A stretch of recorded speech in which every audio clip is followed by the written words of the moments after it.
So this is a lot later than I initially wanted it to be, and I can't be asked to do any more title work, so there you go.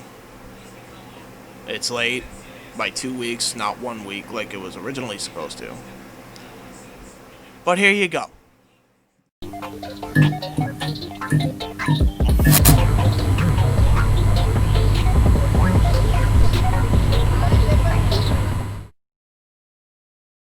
The following program contains strong language that is not suitable for young children. Viewer discretion is advised. Previously on the Indy Force. Spider-Ham? Have you even watched Is that the movie? the pig from The Simpsons? Yeah. Hold up. It took me this long to realize that Spider-Ham was Spider-Pig from The Simpsons. Kill me, please. Nikos, for being so you are retarded. Nikos, you are a false king, and you shall be dethroned. Nikos, if you ever come at me with that, fuck shit again, I will throw you off of Pride Rock. I don't give a fuck. I will come at you however I want because I am also known as Lord Fuck Shit. I can't see because I'm looking at the topic list, and I also can't read that because the white is so powerful that it's blocking out the words. All I can see is that you are literally Lord, a shit. You are literally shit. Shit. You are literally shit from our Shit. end. It just says Alright, now you're shit. come to Nikos' plan. He's just a big shithead now. Dude, everything is going wrong for Nikos right now. It's the best. This is going according to plan to someone. Fucking Noah. He's been trying to steal my title away from me. Oh, yes. Try me, bitch. Ow, that hurt my eyes. This is not Nikos' night. Nikos, it's just not your night. It's not. Even when I win, I still fail. Oh.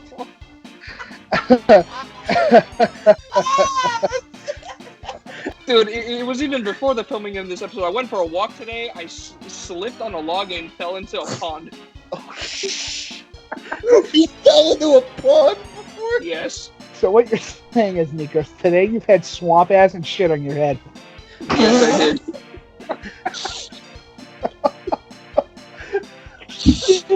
Just You know one what? boulder to the face after another. You know what? For the rest of the night, this is going to bed.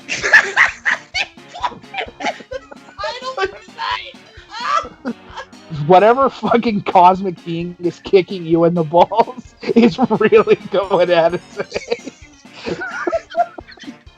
Must be pretty lost. Dude, I don't know who or what is pissed off at you or what you did to piss them off, but you need to apologize right fucking quick. Bro, Zeus is pissed. He looked up and said, "Hey Zeus, come at me, bitch." I looked at him and said, Zeus. Fuck You you. screamed it. You screamed it. As soon as I got back to my house, a fucking thunderbolt crashed near my house. Like, right. Here it is. Oh, fuck. Because you have some... Dude, you have the worst luck some days, bro. Some days I do. Because I'm sorry to say this, but maybe when you start talking shit, you should switch up your K dance.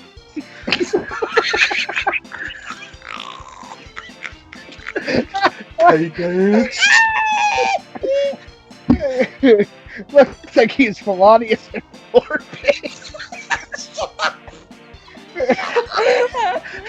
Somebody... I got the Falanas. Somebody find me the fallopian poops. Show that damn face right now. Fucking Indy going.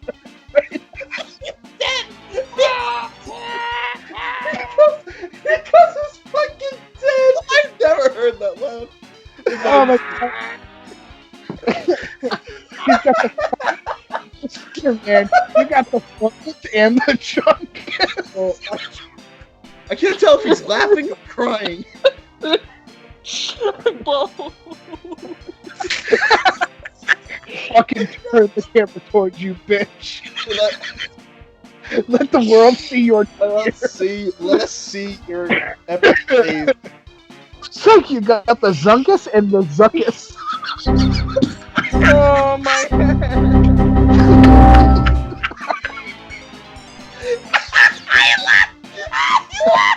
Fucking done. I don't know what happened. All I know is I banged my head so hard I disconnected from the phone. Dude, the bad string of luck. Dude, you know that meme where Nikos looked all depressed and I had like anytime Nikos commit the fuckery, well, anytime you commit the fuckery on Zeus is now what it's gonna be changed to, right? Me, right here, right now.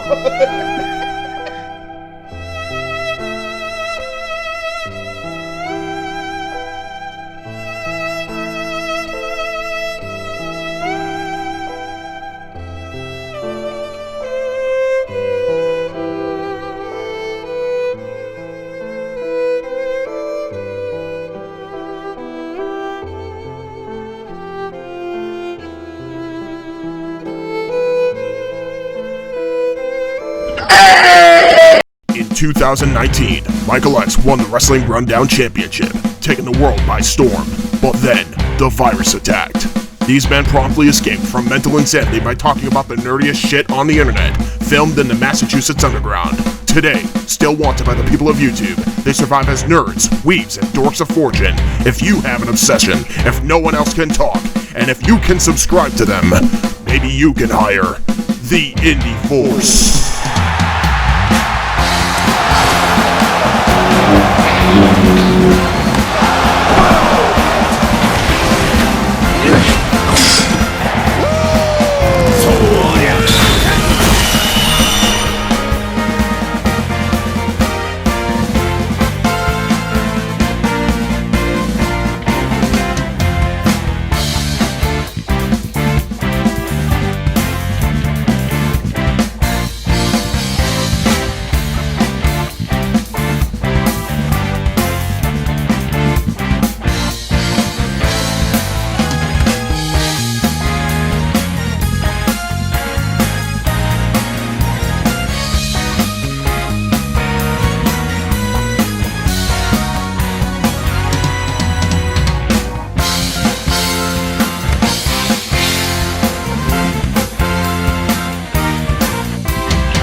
Keep it up, my nigga.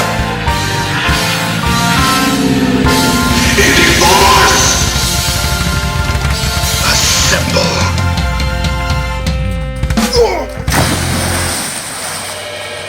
Well, it says, I love it when a plan comes together.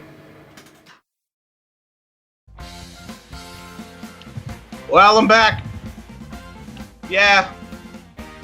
It wasn't as long as I said. I know you're all probably screaming at me. It's like, he's back again so soon. Here's the story behind this. Quitting hosting. I held him at making me go gunpoint. into- Yes. I held him at gunpoint and I said, listen, I have an AR-15 at my hot tub. You fucking better get back on this podcast or I'm about to clap that motherfucking shit if you don't get out. He then replied with, what? And then I decided to shoot him in his left knee. And that's why he's sitting on the couch. Yes. So yeah, We're coming up with this like whole mythology like off the top of my head. They're gonna show this on other planets. So yeah, obviously there's a lot going on with this. I'm back. Obviously I'm back on this channel, pretty much fully. So don't worry about that. We're also going to be bringing in new shows to this channel for FTW Productions, including the NXT crew is now joining FTW Productions. I won't get into the reason why, but the next time you will see me will more than likely be on that as the new episode of What's NXT is going to be going NXT TakeOver 30 predictions with the NXT team. So yeah, they're on a part of FTW Productions now, and the What's NXT show and NXT party, if that's still going to continue, will all come to the J-Hebert side channel. for reasons we will not disclose, but it's coming here. So be on the lookout for that one. Going to be a whole new layout for the NXT shows. I hope that Colin and Noah like it, but yeah, be on the lookout for that one. That's going to be coming onto this very channel very soon. That being said, ladies and gentlemen, boys and girls, children of all ages, welcome to the Indie Force Podcast for nerds, weebs, and dorks of fortune. You know who we are. Let's just jump right into it. We got some AEW news to talk about. Now, this was the previous week, not this week currently, but I do want to kind of talk about AEW in the fact that they're back to better numbers pre-pandemic. They actually got back to 900,000 viewers the week prior. This is the first time since the Cody and MJF whipping segment and the first time since the pandemic began. So this is a huge thing for them. And also, I didn't put this in, but they also sold out so much in a number of locations, their new action figure sets, to the point where they had to put a fucking due to high demand, one at a time, which means people were buying that shit in bulk.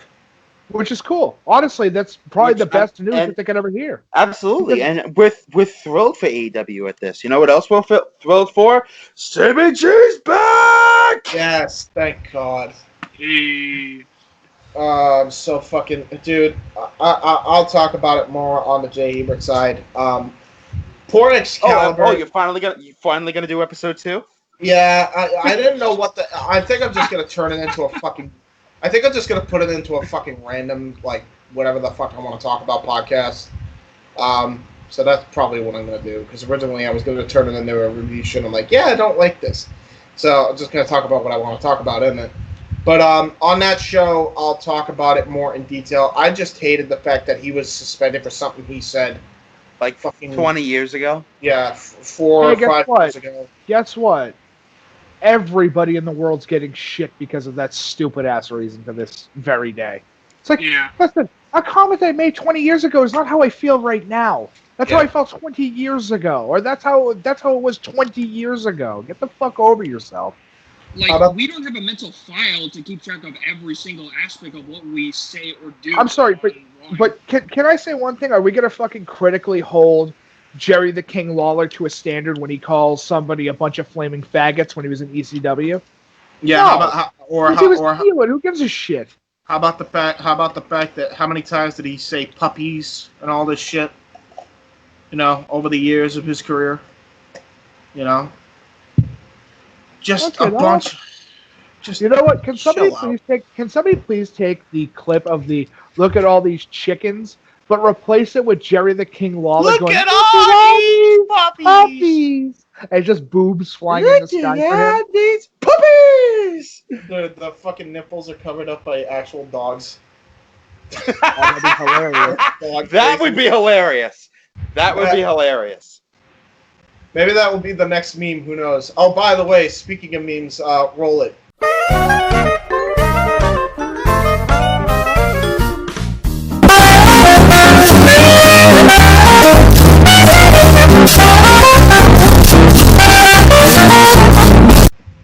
AEW meme, rightToCensor.com, right there. There you go. Oh, dude.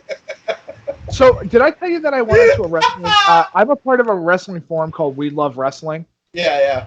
And one of the questions was, what is the worst wrestling theme of all time? Right to Censor. And I go, no, I never said Right to Censor. Somebody else did. I said Lita's theme because I still to this day have no fucking idea what that person is saying. I've never looked up the lyrics, and I really shouldn't have to. No, the only thing we know is that he keeps screaming, "So fuck your rules, man!" Like. Shut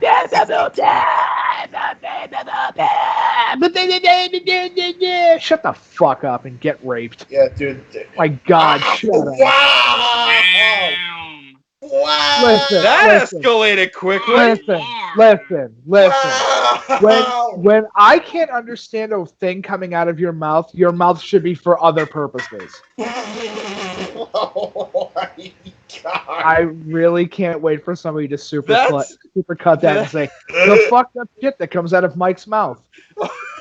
Well, we've got about 2.5 years at minimum Yeah. of material to work with just since I've been part of this group alone.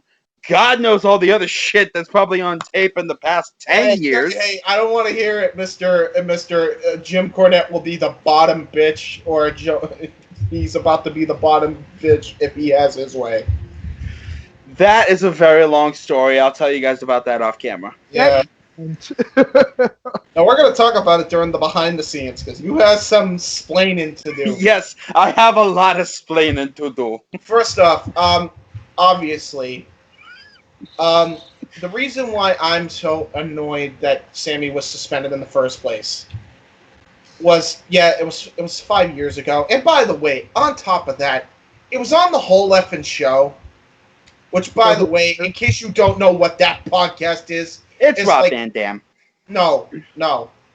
It's two fucking wrestling schlocks that could never make it into the business talking about shit.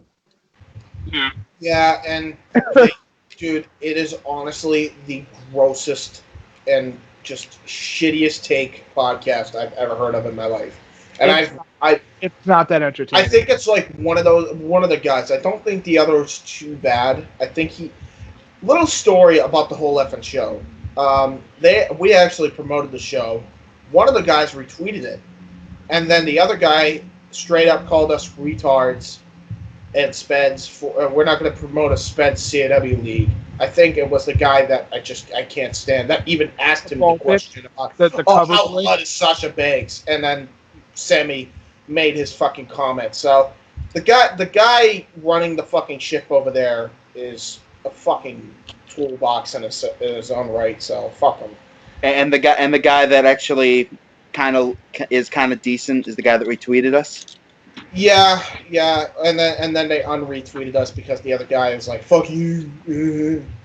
But well. To be fair, is he wrong about us? No, but all right then. He also was very asshole-ish. So, 1 second, guys. Oh, you're getting a call. Everybody getting a call all of a sudden? Everybody getting a call. No, but I got popcorn and shit. Do you want to eat popcorn? Let's get back into the podcast. Where? Nikos, where'd you go? My friend. He must have gotten to get food, actually. But yeah, the reason why I don't like the way they treated Sammy G is it was on that show, and it was like 5 years ago. He hasn't said anything outlandish like that since. And they suspended him for like a month. And now they're doing the same with Excalibur till, I believe, All Out. That's what the reports are saying. He's coming back at All Out. I think that's fucking stupid. I agree, but I understand why they're doing it. I'm not pissed off about it. No, I don't. I've tried to be Can I tell you why they're doing it? Because of internet fucks like us that exist that will pick apart, or not us specifically. I don't care. You and I don't care. None of us care. No, we don't care. But the internet does not forget shit. Right. So Excalibur, for those who don't know, got suspended essentially because of something that happened in PWG number of fucking years ago. Why he's gotten suspended, I don't have a fucking clue. There's no reason that he needed to be suspended for that because, first off, it was in a wrestling angle context anyway. Even though it was very tasteless, I will give that some cadence. It very much was tasteless. But the black guy that he was saying it about recommended the idea. I've seen so many guys of color fucking defend Excalibur and said he hadn't done anything like that since. I don't know why we're getting out. I don't know why we're having outrage about this now. Fucking, what was it? It was 17 years ago to the date now. Over this dumb shit. Like, who the hell cares about what happened 17 years ago? If he said it now, different fucking story entirely. He didn't. I'll give you the answer. Trolls. Internet trolls love this type of shit. Well, it's fucked up. That's all I'm going to say Agreed. about it. It's stupid. The guy never should have had to even be suspended. they should have looked into this fucking shit prior and just, been like, all right, well, it's in a wrestling context, who cares? There's no reason for it. Excalibur he was the glue, genuinely speaking, that held that fucking team together. And it showed, by the way. I love JR. I love Tony Schiavone. But without Excalibur in that fucking role he's in, that commentary team is not as good as he is. It's not as good as it is. I'm sorry. He knows everybody and all their moves by fucking metal. Excalibur is an incredible commentator to begin with. Yes. And I think I honestly think, in my personal perspective, that taking a clip that was said like 17 years ago, that's dumb. It's the same thing that happened to fucking Jimmy Fallon. Oh, he wore blackface in a sketch. Who gives a shit? It was fucking 20 years ago. They did the same thing with Roddy Piper for wearing half blackface, and they're doing it with Xbox now. And he did that for a feud. Who cares? And it's like these fucking cancel culture mob, dude. It's like there's like no sense of time. Like, they don't have time. Like, if they said this outlandish shit in the now and didn't apologize for it at that time, like, if it was like a year ago or something, that'd be fucking one thing. But it's like, Roddy Piper's dead. Who cares? Well, that, and it was like, that was years and years ago, decades ago at this point. And the fucking Excalibur shit is like a decade and a half old. Well, it's over a decade and a half old if it's 17 years ago. Yeah. Who cares? Does anybody ever... And not to mention, by the way, Kevin Owens said the same shit because he was a heel along with Excalibur and his team. He said the same shit. He said the N-ROM multiple fucking times to that guy because he recommended that he do it. The black guy in question that had that stuff said about him. I don't see Kevin Owens being taken off of Monday Night Raw. He wouldn't be taken off of Monday Night Raw. Before it was approved. He would be taken off of NXT. But yeah, I see your point. No, he shouldn't be taken off of NXT either. Is my point. Like, why are we going to hold this high standard, for something that happened 17 years ago? Why is Excalibur getting suspended for something that he said 17 years ago? Why is Sammy Guevara getting suspended at all for something that happened 5 years ago? I'm glad that they finally made the right decision and didn't fire Excalibur yet, and God hope they don't. And they brought back Sammy, and they actually fired Jimmy Havoc for what he fucking did. But do you know why they put him on that suspension, though? Why? Because it's toxic fucking fans like this that will take a line that was said years ago and go, I want him off TV because of shit like that. Yeah, we shouldn't allow racists on television. It's like, I'm sorry, but don't we exist in a decade where there was a whole faction that was called the fucking Nation of Domination? Yeah. That was all racially charged because they were just a group of black dudes? How about currently, right, and one white dude. By the way, these same fucking people that hate AEW, there are fans that have this double standard where they hate that Sammy did this 4 years ago, and they hated what Excalibur did 17 years ago, and will stop watching AEW for that reason, even though it didn't happen in AEW, and it happened long before AEW was even a fucking thought. But they love what WWE is doing with this Retribution storyline, which is basically just depicting the fucking George Floyd protesters and rioters. Oh yeah, let's recreate Antifa on our fucking television program. Are you fucking serious? Hey, do you remember that time that WWE decided to take Muhammad Hassan, who was a very good character, and then literally turn him into a terrorist? Yeah, I do. Same guy playing as, a terrorist from the Middle East. A Canadian is playing a terrorist from the Middle East. An Italian Canadian. Yes, thank you. Yes. An Italian Canadian was turned Muslim because of the color of his fucking skin. Just goes to show you that Vince never fucking changes. Anyway. If you're going to give WWE this high standard of, they're so courageous for talking about the Antifa situation. Do I have to remind you a little storyline that Vince decided to write where, I don't know, Booker T's in the room and he looks at Cena dead in the face and go, "Give it up, my," right in front of fucking Booker. Yeah. Oh, I get it was supposed to be a comedic angle, but if you're going to hold everything to a high regard, Yep. then the only person that you're going to blame for almost every single racial allegation storyline ever is fucking Vincent Kennedy McMahon, because he's the one that usually writes all this shit. Yeah. And even then, it's like, you know, like, why are we going to hold it now? And they're not holding it against him now, which is probably part of the problem. But it's like, they'll hold Excalibur for one fucking angle that was in kayfabe. And then they'll hold Sammy G fucking accountable for what he said about Sasha Banks 4 or 5 years ago. It's like, fuck it, I don't care. Let me enjoy my fucking product, for fuck's sake. Cancer culture, ladies and gentlemen, ruins Everything. Ruins everything. Don't let anybody tell you any different. The fun out of everything. But yeah, no, I'm glad he's back. He's in a great program with Matt Hardy now, although he was kind of a... everybody, like, blames Sammy, but it's okay. Why did they only put one gimmick chair somewhere? Why don't they have a bunch of gimmick chairs? So, for those who don't know, if you didn't watch Dynamite the week prior, Sammy G took a chair that wasn't gimmicked, threw it, literally chucked it at Matt Hardy's head, and the fucking lip of the chair, the bar of the lip of the chair smashed into Hardy's head. Like, full force. He was gashed open hard way, looked like he was bleeding to death. And, you know, they chewed him out backstage for it. I'm like, it's kind of on you.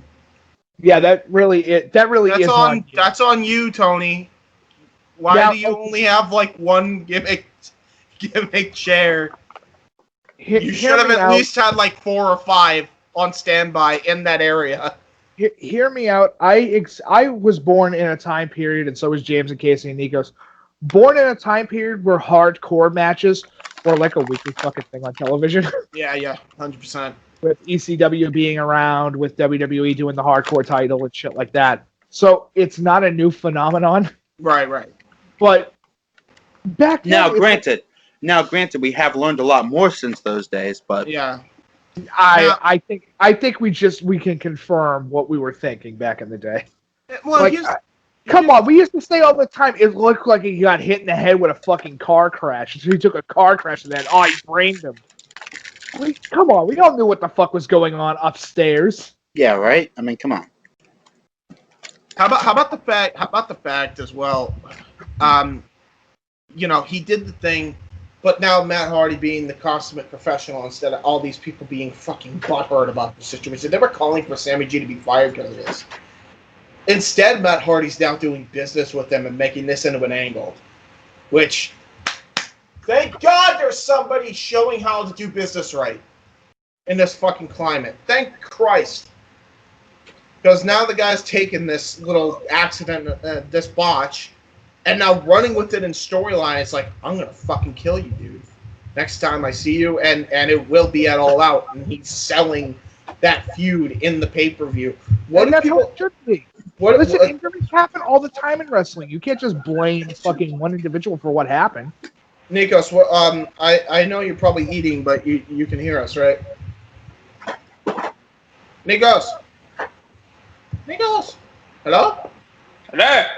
Hey, what do you think of the Sammy G Matt Hardy storyline now?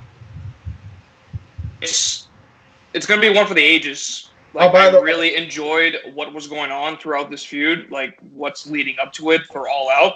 Yeah.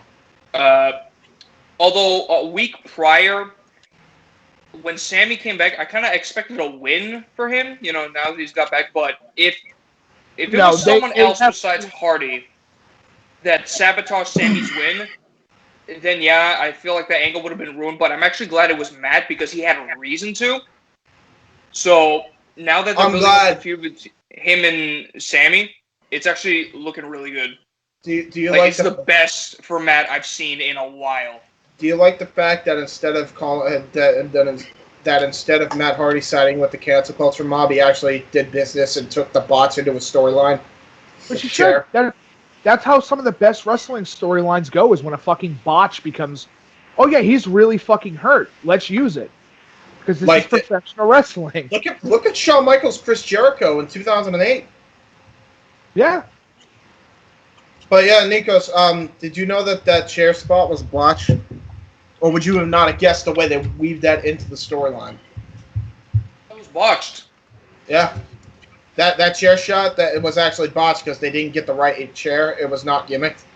So like Matt Hardy legitimately got busted open hard way on that thrown chair. So yeah. It makes him look good. Yeah, it takes the storyline in a whole new direction that it wouldn't have had otherwise. Probably would have had heat still, but like now it has a lot more heat because Matt Hardy's like, hey, let's do business out of this. It's gonna be great. Listen, if you are a professional wrestler, shit happens all the time. Yeah. It does. Shit just sometimes happens. You can't fucking predict the next move every single time that it's gonna happen. Shit just happens sometimes. And to get super bitch pissy about it and go, this bullshit, he fucking hurt him. It's like everybody gets hurt in wrestling. Dude. Otherwise, it wouldn't be wrestling. It'd be really boring. So yeah, good for Sammy G. I'm looking forward to this match with Matt and him. I'm really looking forward to All Out. All Out's looking like a fucking great show right now. Like build-up wise, it's looking great. I'm really looking forward to what they're building up. I'm looking forward to Saturday's show. Okay, I also want to point that out. So AEW, for those who don't know, is being preempted to Saturday. It will not be this Wednesday. It will be on Saturdays, for those wondering. I'm really looking forward to how they're going to compete prior to Takeover going on the air. But yeah, Nikos, you were saying? It's for All Out. Oh, you're excited for All Out as well? Yeah. Like we would do predictions for All Out, like should we put the title on the line? Yeah, we're absolutely doing predictions. Question for you. Your microphone keeps cutting in and out again, so I don't know if it's just something going on with your what's it called? The fucking the phone. You might want to try the other thing that you were doing. Let's talk about the thing that they will be competing with that Saturday, at least for the first hour of it. AEW will be the second hour of AEW Dynamite is going to be competing with NXT Takeover 30. Yes, I know it's late. Get off my ass. You try to be a full-time student while also doing multiple videos at the same time. Moving on. We're going to leave this in for time's sake. It's their 30-year special, NXT Takeover 30 on August 22nd. AEW's preempted to go before it. Now, do we want to predict for this card for the Indy Force belt? Okay, which one are we going to be predicting for between the two?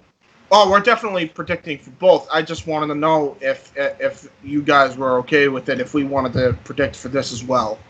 Okay, but here's the problem with that. Go ahead. Okay, I've always been the type of person to say if somebody obtains the title, it's kind of stupid and ridiculous for them to lose it literally the same night because of some bullshit. Well, no, it's not going to be the same night. NXT Takeover is going to be, I think, a week before All Out. So, do we want to predict for that? Because it is the 30-year anniversary of Triple H's baby we're talking here. That's one old ass baby. Wait a minute, 30? What the fuck do you mean? He's 30? He's had 30 takeover specials. This is the I think it's 30 years old. I'm like, when the fuck did NXT exist for 30 goddamn years? Excuse you? No, they just have 30. They've just had 30 takeovers. By the way, that is also going to be in the Amway Arena. They have finally found a location where they're going to be able to have limited amount of fans, I'm pretty sure. All right, you know what? Vince got his fucking wish. Why don't we take the classic way then? Okay, coin. Heads we do it, tails we don't for NXT, because I know we're definitely going to predict for AEW.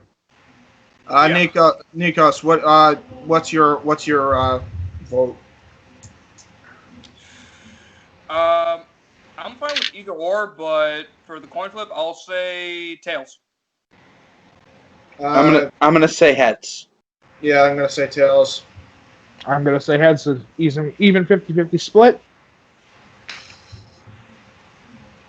Heads. So does that mean we don't do it, or No, we're doing it. We're doing it. We're doing it. Cool. All right, so let's get the card up then. I'll look over the card real quick. So NXT Takeover 30 card. Match card. Here it is. All right, here we go. So the first match. I'm curious as to what this is going to be, because they've been building up the storyline as a side project, and I'm not entirely sure how this is going to go. I can't help but think that this is a Vince McMahon idea, but it honestly all depends on how Pat McAfee performs in the ring. I'm hoping that Vince didn't have any hands on NXT, period, because that's got me worried beyond belief if that's the case, because if it's all going to prove if Pat McAfee's ready, because if McAfee's ready and if McAfee isn't ready and can't hold his own against Adam Cole, that's going to be bad. So, Adam Cole versus Pat McAfee. Obviously, Adam Cole. Are we all picking? Cole. Yeah, we're all Adam picking Adam Cole. Cole. What about you? We taking Adam Cole, Nikos? You just gonna agree with everybody, or you're gonna try to be contrarian here? I'll take Cole. All right, he takes Cole. Everybody's taking Cole. Okay, NXT Women's Championship. Io Shirai, the champion, versus Dakota Kai. I'm actually really looking forward to the match I'm going with itself. Dakota. I'm gonna stick with Io Shirai to retain. I will also pick EO. What about you? I'll take Shirai. You'll take Io Shirai. All right. So we got Nikos has got that makes 3 for Io Shirai and 1 for Dakota Kai. I do have slight complaint with this, not necessarily for these people, but for Miss Raquel Gonzalez. I hope she doesn't interfere too much in this, because God, it's becoming Diesel level of interference. Honest to God. It's gonna happen. I know, but I'm getting sick of it. Now that you said it, it's gonna happen. We also we're gonna hold off until we're gonna hold off on the next one until later. You will see our predictions for the NXT North American Championship ladder match in the comments down below, as opposed to predicting for it right now, because the only people that have been announced for this is Bronson Reed and Damian Priest. AKA, if you don't know, Bronson Reed, that's his indie name, but then we got Damian Priest as Punishment Martinez. I actually hope Damian Priest wins it. But He could definitely use the push. yeah, but we'll see. I'm gonna just wait until everybody's been announced after next week. Next week's NXT, we'll see. But I want to wait until we do that. So yeah, like right after NXT goes off the air, I'm gonna ask the boys in the chat. I will actually be watching NXT on Wednesday, so we're gonna see what happens here, and then I'll give them the full ladder match, like who's gonna be in the ladder match, and then we'll pick out who we want to win or who we think's gonna win in the comment section down below. Then we also have 2 more matches that are probably going to happen on NXT TakeOver 30. Santos Escobar, the Cruiserweight Champion for NXT, versus Isaiah Swerve Scott. I'm picking Escobar to retain because he just won the championship and he's got a good thing going right now with his I guess the best way I can describe this group that he has is like a Mexican Yakuza, but it's like it's not gang related. Cartel? Yeah, it's weird. It's weird. I don't know what it is, but it's like it's if the cartel met the Yakuza. It's a good gimmick. Like he's good at portraying it. I just don't know what it is too much because I haven't watched NXT in a while. I just know that the guy is fucking highly talented. The leader of the group, so I'm picking Escobar to retain. It's too early to take the cruiserweight title off him. I agree. Everybody else agree? Seconded. Yep. Same with you, Mike. What do you, or do you pick Isaiah Swerve? Your microphone's muted. Sorry, I was eating spaghetti and I didn't want to be an asshole and have that appear on the audio because it's disgusting to hear people eat. Yeah. No, I'm gonna go with the cartel on this one. Okay, cool. And The Devil's Cartel. Oh my god, don't remind me of that piece of shit game. so Please. Keith Lee, the NXT champion, versus Karrion Kross, aka Killer Kross, with Scarlett in his corner. I know it's early for Keith Lee. He just won the belt. But I have a feeling he's going to be called to the main roster soon. They're probably going to want to do the him versus Brock Lesnar because Vince is very high on him. Triple H has always been high on him. They really want him to do big things, and he's got all the tools to succeed, including mic skills. I say he loses the title to Karrion Kross because Karrion is on a roll right now. He just beat Tommaso Ciampa in literally a squash match last Takeover. He pretty much wrote off from TV Dominic Dijakovic. The guy's on a roll right now. I'm going to just stick with Karrion Kross to win the belt off Keith Lee. Because Keith Lee's going to the main roster. Which belt? NXT Championship. I'm going to have to disagree on this one. Keith Lee, from what little I've seen of him, seems like a pretty business-savvy guy. And I don't think he wants anything to do with the sinking ship that is the main roster just yet. I'm going to go Keith Lee to retain. Same. Well, we have a cat.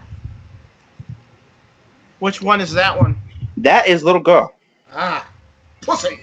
Pussy. So. Hey, damn it! So, I guess I want to say you're right, but at the same time, they need some. They're probably going to bring him up just for a ratings boost, if nothing else. Yeah, ratings boost that'll last all of 2 weeks. Yeah, I know. Trust me, I know. What Vince doesn't realize is he's chased off so much of his audience that it's not going to take an overnight thing to do it. It takes time. It takes time. Please your current audience right now, and then fucking worry, and then the audience will build up naturally over time.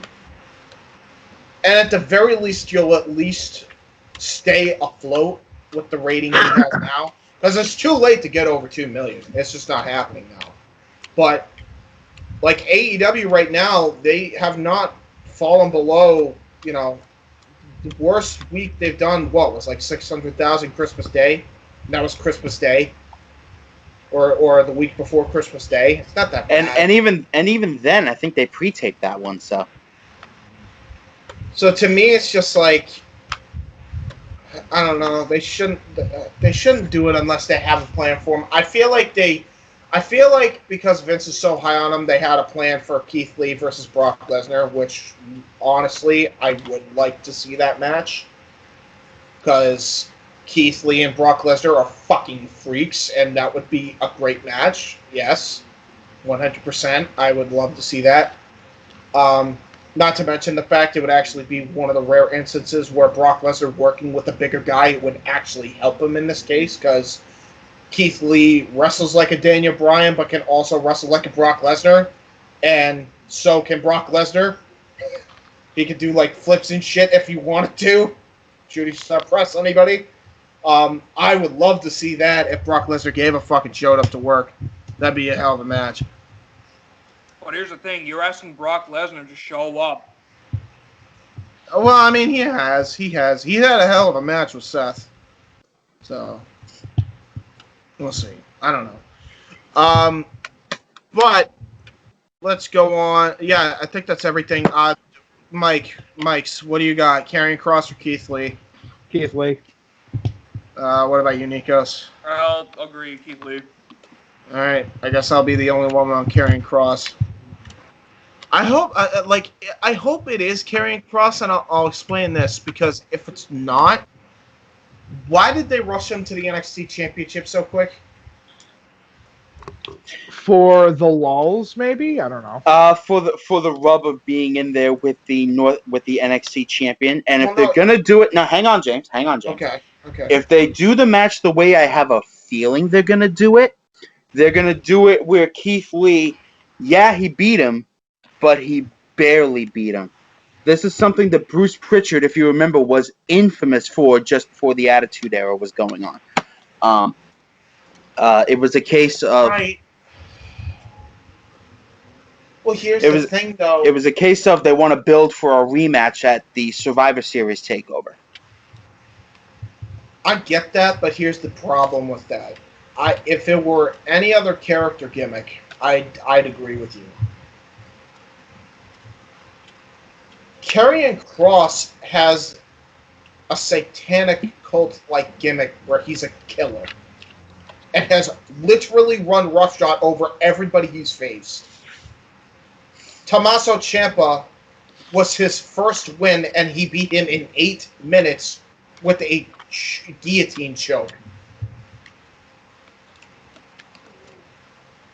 You see where the problem kind of lies in, and why I picked him now? It's like they built him up like such a monster that, yeah, maybe it could be believable that Keith Lee retains against him. Especially if he survives and doesn't look dominant. But then where does that leave Karrion Kross? And will he have the same oomph that he had when he first showed up? And if the answer is he doesn't, why would you book him in that situation to begin with Ciampa? And then book him so soon to get an NXT title shot? You know, you can't. It's like sex, right? Coming from the Virgin? Are you shitting me? No, I'm serious though. I'm serious, because you can't just go all the way. You can't just go 75% in and then pull out. Not if you don't want kids. I mean, yeah, but I'm saying you can't. If you're gonna like go full in, you can't just go full in. You're either committed or you're not. They're obviously, that's the problem. Like Goldberg, they went full in with him. Like they gave him a fucking undefeated streak. They fucking had him run roughshod over everybody. Asuka, when she was the NXT Women's Champion, fucking ran roughshod over everybody. Had the longest undefeated streak up until WrestleMania 34. You know, still has one of the best win-loss records in WWE to this fucking day out of everybody on that fucking roster, because of that streak that was going on for so long. You can't just build up somebody this soon and then have him lose. Like, if you're going to build him up like a Goldberg or like an Asuka, you can't just have him lose like that. That's what I'm afraid of, because then where does Karrion Kross go from there, and why did you build him up like that in the first place? You know what I'm saying? Like, that's the thing I'm worried about. If I'm Karrion Kross in this situation, I'm going straight to William Regal and putting his ass through hell for another title shot. Because Karrion Kross is booked as a heel, right? He's booked as a heel, yeah, but maybe that could work. You're right. I don't know, like, because then you're risking of Keith Lee's only defenses until he loses it was Karrion Kross. Then who else? You know what I mean? Well, he could have a few other defenses in the meantime. Yeah, you're probably right. We'll see. We'll see what happens. But yeah, there's our predictions so far. Again, we'll predict for the ladder match once everybody's been announced for the ladder match for the North American title. Let's talk about the unexpected comeback of the fucking decade. I did not see this coming. Impact Wrestling / TNA coming back, signing Heath Miller, a.k.a. Heath Slater, Eric Young. Instead of Slater time, It's Miller time. Yes. The advertising writes itself. My God, that would be the best. The advertising writes itself. Heath Slater, they signed Eric Young, they signed Machine Gun Carl Anderson, Doc Gallows, aka Luke Gallows, Ethan Carter III is back, and the Motor City Machine Guns. In other words, Bullet Club, the OG club, the OC, if you will, versus Motor City. How about the Sign me the fuck Well, how about up. the fact that the North is in there too? If nobody's seen the North on Impact Wrestling recently, holy shit are they? Remind me who the North is? Josh Alexander and Ethan Page. They are very on par with Revival when it comes to tag team wrestling. Very much of the very much of the no flips, just fists variety. Yeah, very, very much so. They're fucking great. They've held the tag team. I think they held the tag team titles in record time since the new regime. Currently, right now, Eric Young and Rich Swann has the best program going on. Does anybody remember the Mark Henry retirement? Yeah. Where he laid out Cena? Where he laid out Cena? Yeah, Rich Swann did it better. Who did he lay out? Now, he didn't lay out anybody, but he did do a retirement angle because Eric Young assaulted Rich Swann's leg. He then injured it in a match because he was pretending he was all good to go. He was pissed off at Eric Young, and he had the fucking best acting I think I've ever seen anybody pulling off a retirement angle ever as part of an angle. Like, you believed it. And the way they pulled this off was just fucking... It was a stroke of genius. I don't know who wrote this for Impact, but holy shit, this was pulled off so good. So, everybody came out to clap because they have no fans in the arena because they're just, like, in a location that's, like, undisclosed. Everybody came out. They clapped for him. He then was on crutches. He sold the fuck out of this leg injury. Acted like he was legit, could not stand on this leg. He retired from the sport, quote unquote, but it looked so believable. Everybody was clapping for him. He had the best speech I think I've ever seen anybody try to pull this off correctly. He was so convincing. The dude deserves an Oscar for this fucking performance. He climbs up, and then Eric Young, like he's on the stage, he has his back turned. Eric Young, like a speeding bullet, ambushes it. Like, it was split second, like, unbelievable. Split second, nails him with a forearm, brings him down, takes a crutch, smashes on his leg, runs away before anybody could chase him down. And then Eddie Edwards, the champion, who's the Impact Wrestling champion, everybody, all the babyfaces surrounded him and were, like, begging somebody to come out for help.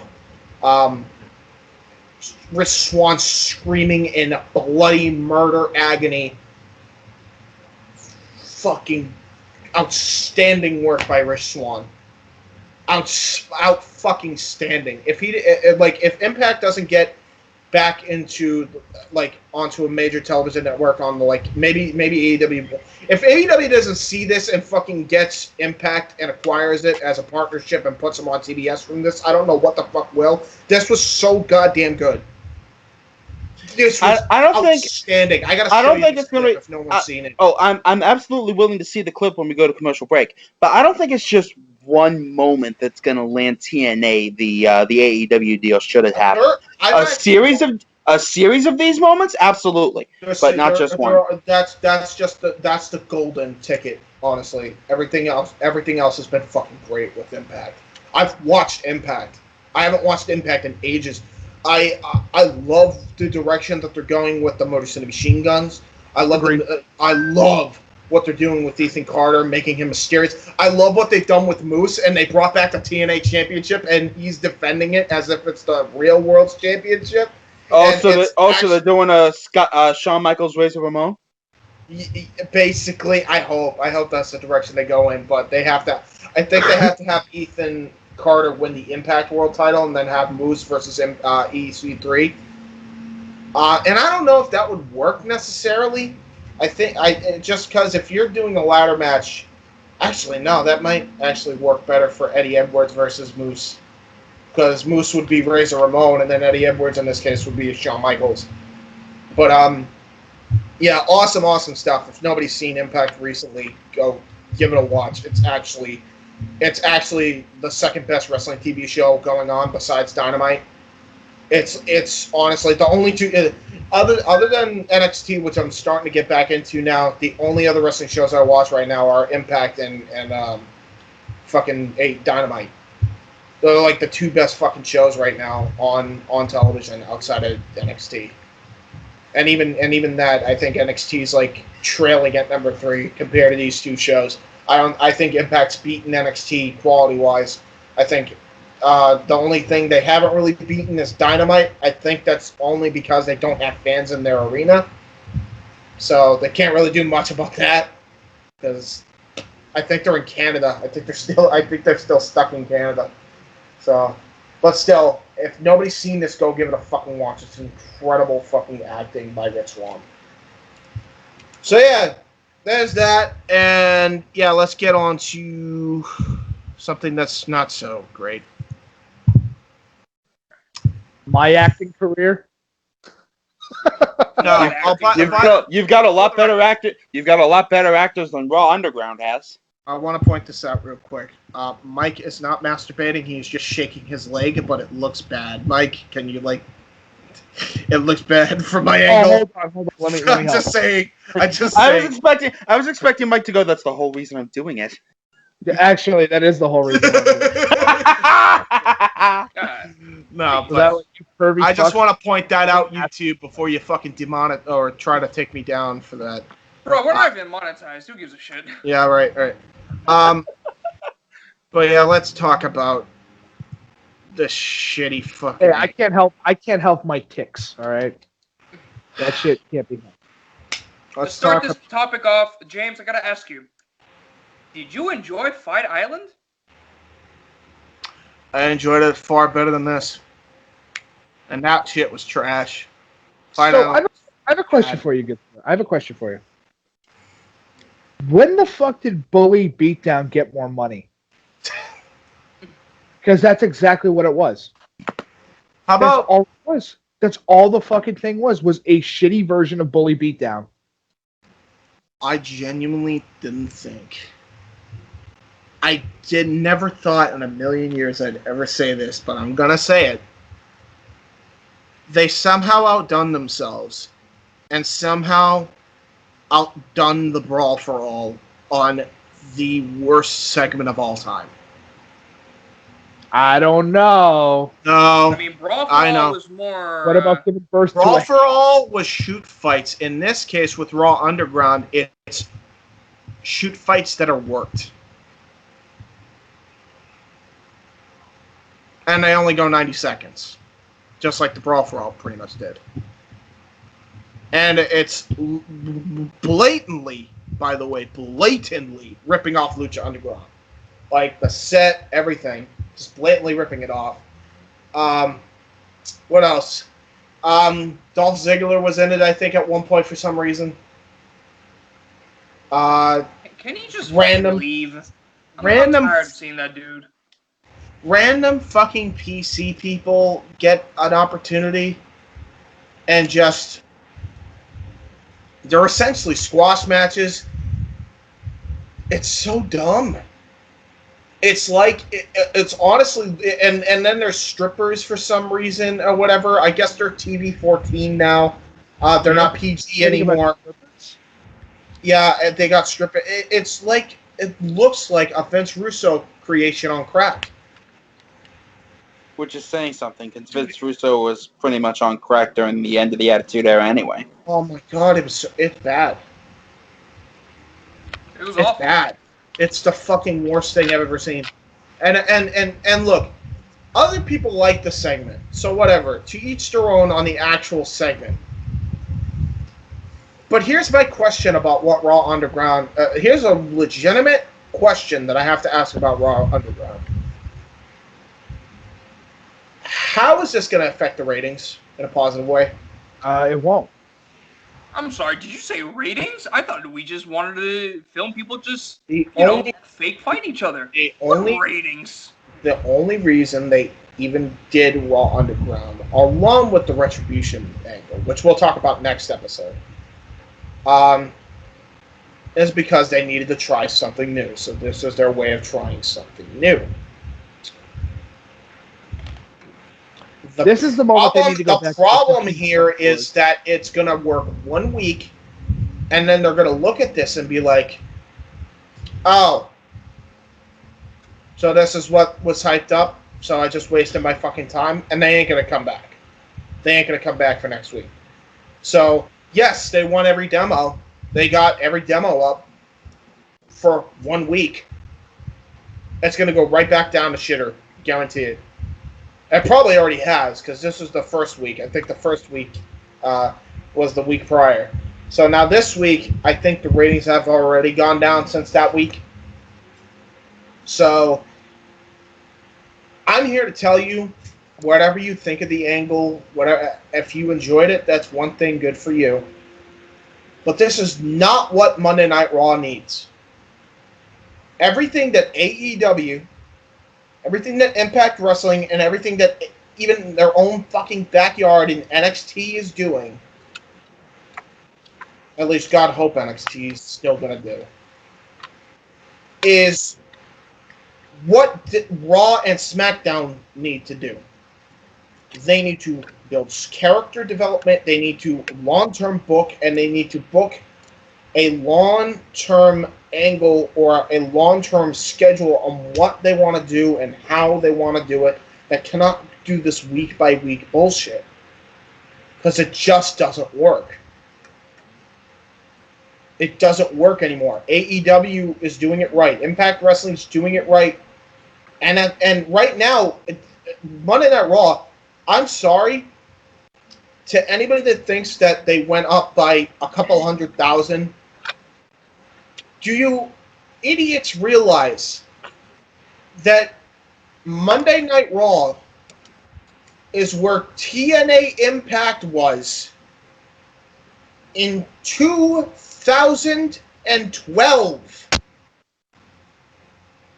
1.4 million viewers. That's not good. That's not good. Anybody that wants to tell me, and not to mention the fact that they're only attracting the fucking 50-plus crowd anyway, which means that they're not even targeting the fucking proper demographics.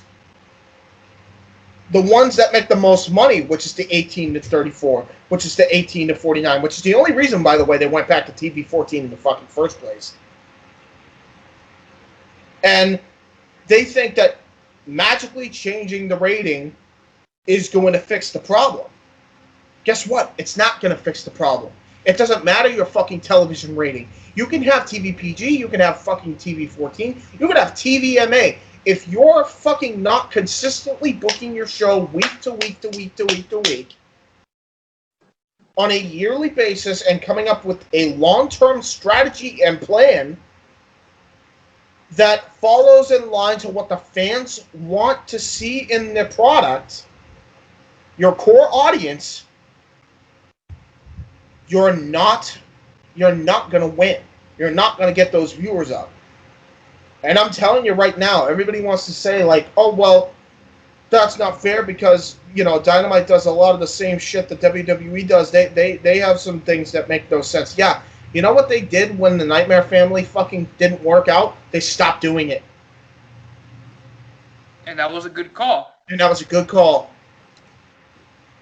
You know, that stupid gimmick would have ruined them. You know what AEW is doing right now that we didn't even cover, that they didn't put on Dynamite? They're only putting the finals on Dynamite because they have the right people involved in the finals right now. What they did was they didn't have the full tournament on AEW Dynamite. They put the first two matches of the AEW Women's Cup, the Deadly Draw Women's Tag Tournament, on YouTube. They didn't put that shit on Dynamite. That was smart. Because they know that the female division is severely lacking in talent right now, and that's like one of their weakest fucking areas that they're trying, key word there, trying to better. I don't see WWE trying to better anything. What are they trying to do? They basically threw their hands up and basically just said, We give up. Out of all the things to be weak, I'm glad it's not the world title picture. Yeah. Yeah. Because WWE, that world title picture, what fucking world title picture? It's garbage. It's like Dude, passed around like a damn suit my jacket. old man watched an episode of Monday Night Raw and went, yeah, I was sitting with the girls and I just changed the channel and I literally said, who the hell are most of these people and why am I looking at faces from when I was a kid still wrestling? You know, that's the problem. You know, I would rather see new faces than old faces that have been around for 30 years. Dude, if your father's saying that, then there's a fucking problem. You should tell him to watch Dynamite, honestly. James, the upsetting part is he didn't know half the roster. My old man hasn't watched professional wrestling since WrestleMania fucking 3 on a weekly basis. The last big wrestling event he has ever seen was WrestleMania 3. If he's going, I remember half the faces that are on here. There's a problem. Undertaker. Well, I doubt any of those faces because then you're talking King Kong Bunny and shit. I don't think there's. But I'm saying specifically to be able to go. Why is Shawn Michaels, The Undertaker, and Triple H still wrestling? Well, yeah. Then he knew of Undertaker. Yeah, because I grew up. That wasn't the last. Yeah, that wasn't the last event though. No, that was the last. That was the last pay-per-view we ever purchased with WrestleMania 3. Oh, so you did, yeah. Okay, so that he purchased. Yeah, pay-per-view we ever purchased when it comes to, as I said, when it came to weekly television, the last thing my old man has ever seen was WrestleMania 3 in the build-up to WrestleMania 3. That's all he remembers. All he remembers is the shit I watched as a kid. And he goes, Michael, how come most of the people that I'm looking on screen are either faces I've never seen before and have no interest in, or old-ass men? And I go, welcome to WWE. They take new guys, they don't know what to do with them, they don't add no creative character, and when everyone is looking at these faces, they're like, they seem kind of boring and interesting. Let's take a look at the old people that we loved when we were kids that have no value today. I mean, I think that problem is stagnating. Like, get rid of them, honestly. Yeah. Old faces, old heels, people who've been there for years in that company, get rid of them. Dude, they have their time. And if they're still wondering, they're like, oh, well, I didn't get my opportunity. I never had it. You had plenty back in your day. Why you didn't get them now? It's either two things. You didn't try hard enough, or it's Vince's problem. I mean, you're 100% correct. Here's another thing. My theory on this thing is something needs to change, and I don't know what it needs to. I've even recommended at this point that, and I don't know if this is 100% going to fucking help, but if Disney were to buy them out and they do what they do with Marvel and let people run it. Discussion again. No, I'm having it because it legitimately has to be brought up. I mean, because right now we're in a serious problem where if WWE keeps going on its downturn and they don't renew the contracts, Fox and USA that I'm speaking of here, and they don't make a turnaround, the industry could be in dire jeopardy because WWE, without those television deals, could seriously be at risk of going out of business. And that's fine. And I've completely said that's okay if WWE goes out of business. I thought the same thing until I realized the problem is they're the industry leader. I hate that they're the industry leader, but they are. No, they're not. You think that, but they're not. Financially, they are, Mike. That's what I'm saying. Financially, they are. They have the most money going into it. They have the most advertisers trying to go to them. Well, not anymore. It might be Dynamite now as far as AEW. I was going to say, I'm sorry I couldn't hear you over the fucking owner of a football team. Failed football team. Who has now been bought out by a former wrestler. Yeah, well, that league, that different. He's talking about Conor, I think. Yeah. Oh yeah. So Jim, you think that WWE is the industry leader in America? You're correct. Not of all time. No, I'm not saying of all time. Of all time, of all time, it's very clearly New Japan. It's absolutely New Japan. I agree. I'm fearful that if they don't get their act together soon, that we're in the midst of kind of like a dark age of wrestling, which I don't want again. No, it won't be a dark age. It won't be a dark age of wrestling, and here's why. Because the industry does not revolve around one company. Exactly. Did Cody not give this speech at All In? Do you not remember this? He did. I hope that they get enough eyes on it to where he's right on that, and AEW can be the de facto leader. I'm hoping that's the case. Well, think about it like this. AEW has New Japan helping them out most of the time. They've had Stardom helping them out. They have such good connections with, other brands and companies all over the U.S. They're not Vince McMahon for that specific factor. Right. Because Vince has never worked with other companies outside of the U.S. He tried to, but every guy that they ever gave them, he fucking completely threw out of the water. Look at Jinsei Shinzaki. Look at friggin' Taka Michinoku. Ultimo Dragon, one of the fucking greatest champions of all time, he put on fucking heat. On Velocity. Not even heat. Velocity. Yeah, he put him on Velocity. Just Velocity. He didn't have the gall to put him on fucking heat, which blows my mind. To this day. It was SmackDown's fucking C show. Unbelievable. It's unbelievable. And now the whole friggin' company is a C show. Yeah, that's true. The only A show is their developmental brand. How sad is that? Dude, their A show is their C show. Think about that shit. It makes no sense. As I said, and you and I have said it ad nauseum, it makes no sense. Why is the developmental brand better than the actual place where you're supposed to make the most money? Listen, I hear from a lot of people going, I would love to one day work for WWE. And I get why, because as a kid, you grew up and you watched it and you loved it.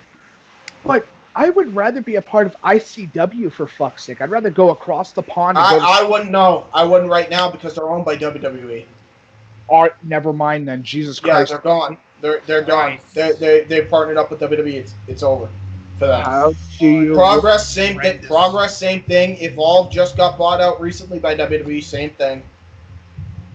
Fucking WXW in Germany. Same thing. They can't. All gone. Vince McMahon cannot have a monopoly on wrestling. That's just not going to happen. I hope. I know. I hope that AEW does. I want AEW to do fucking great because at this point, competition. But I also realize that competition is good for the industry, which is the only reason why NXT and AEW are like they're the only real eating brands here. Allow me to say this because I feel like that's important. Yeah. Competition is important unless you're Vince McMahon, because what did he do when he had the chance to take everybody else over? That's exactly what he did. He took over all of his dad's competition. The thing that his fucking old man told him to never do, Vince did anyway because he said, fuck that, I want to make way more money than I even need to, ad nauseum. Raw Underground is not what WWE needs, is the moral of this fucking story. If you think that this is going to be a long-term solution for the fucking ratings, the downward spiral of the ratings going down the fucking toilet, you're sorely fucking mistaken. I think we can sum this whole situation up in one sentence. WWE is not what the industry needs. No. I would rather see New Japan go global. Yeah. Yeah. Yeah, 100%. All right, boys. We're going to take a commercial break here. Plus, I got to eat myself. I got to actually make some dinner, which should only take a few minutes to do. We will come back after this commercial break. We are off the wrestling portion. We will be talking about other sports, lots of it. 2 topics, MMA related and boxing related. So if you're looking forward to that, definitely make sure you hit that like button, share on all social media, leave a comment in the live chat and or in the comment section down below. And yeah, make sure you spread our name out there because the more you spread it out there, the more our name gets out there. That's what we like. So we'll be right back. Don't go anywhere. Good evening, ladies and gentlemen, boys and girls, Indy Force fans of all ages. I am Luke Lynch, Commander of the Legion, and if you have not already, check out my adventure vlog series over on my channel. Grant you, it's not the most often updated series. It's definitely far from frequently updated.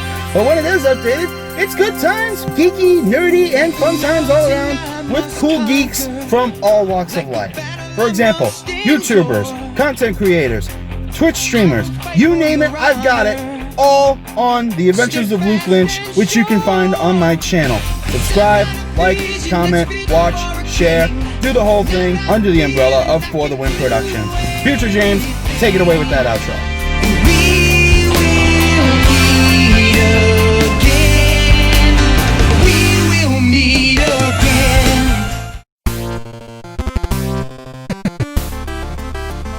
What's up, bitches? Are you tired of being bored during quarantine? Well, to pass the time, check out hundreds of free classic games on PlayEmulator.com. This site offers so many classic titles from the Nintendo Entertainment System, all the way to the Game Boy Color. They also have a huge PSX library, along with an even bigger Sega library. The collection is massive and has hundreds of games, including, but not limited to, Sonic the Hedgehog, Super Mario World, Donkey Kong Country, the original Streets of Rage, Pac-Man and Mrs. Pac-Man, WWF No Mercy, Mike Tyson's Punch-Out, Virtual Pro Wrestling, Super Mario 64, F-Zero and F-Zero X, the original Tetris, Contra, WCW NWO Revenge, Doom 64, all Street Fighter II titles, Pokemon X and Y, Mario and Luigi Superstar Saga, the Ultimate Mortal Kombat Trilogy, and much, much more. They also have a small section for MSX including the original Metal Gear. There are also fan-made emulators you can play, including Shadowing Sonic, Mario vs. Sonic.exe, Simpsons Streets of Rage, and a Street Fighter II version of Street Fighter V. Go on PlayEmulator.com and enjoy the fun, fellow gamers, because this shit's super fun, yo. Indy Force approved. Alright, welcome back! Yay! So, chicken. I heard chicken. No, what you heard was the word kitchen. My mother's in there making her dinner. Kitchen chicken? Damn it, James, I'm fixing it. Kitchen chicken. Want me to mix that hamburger in there?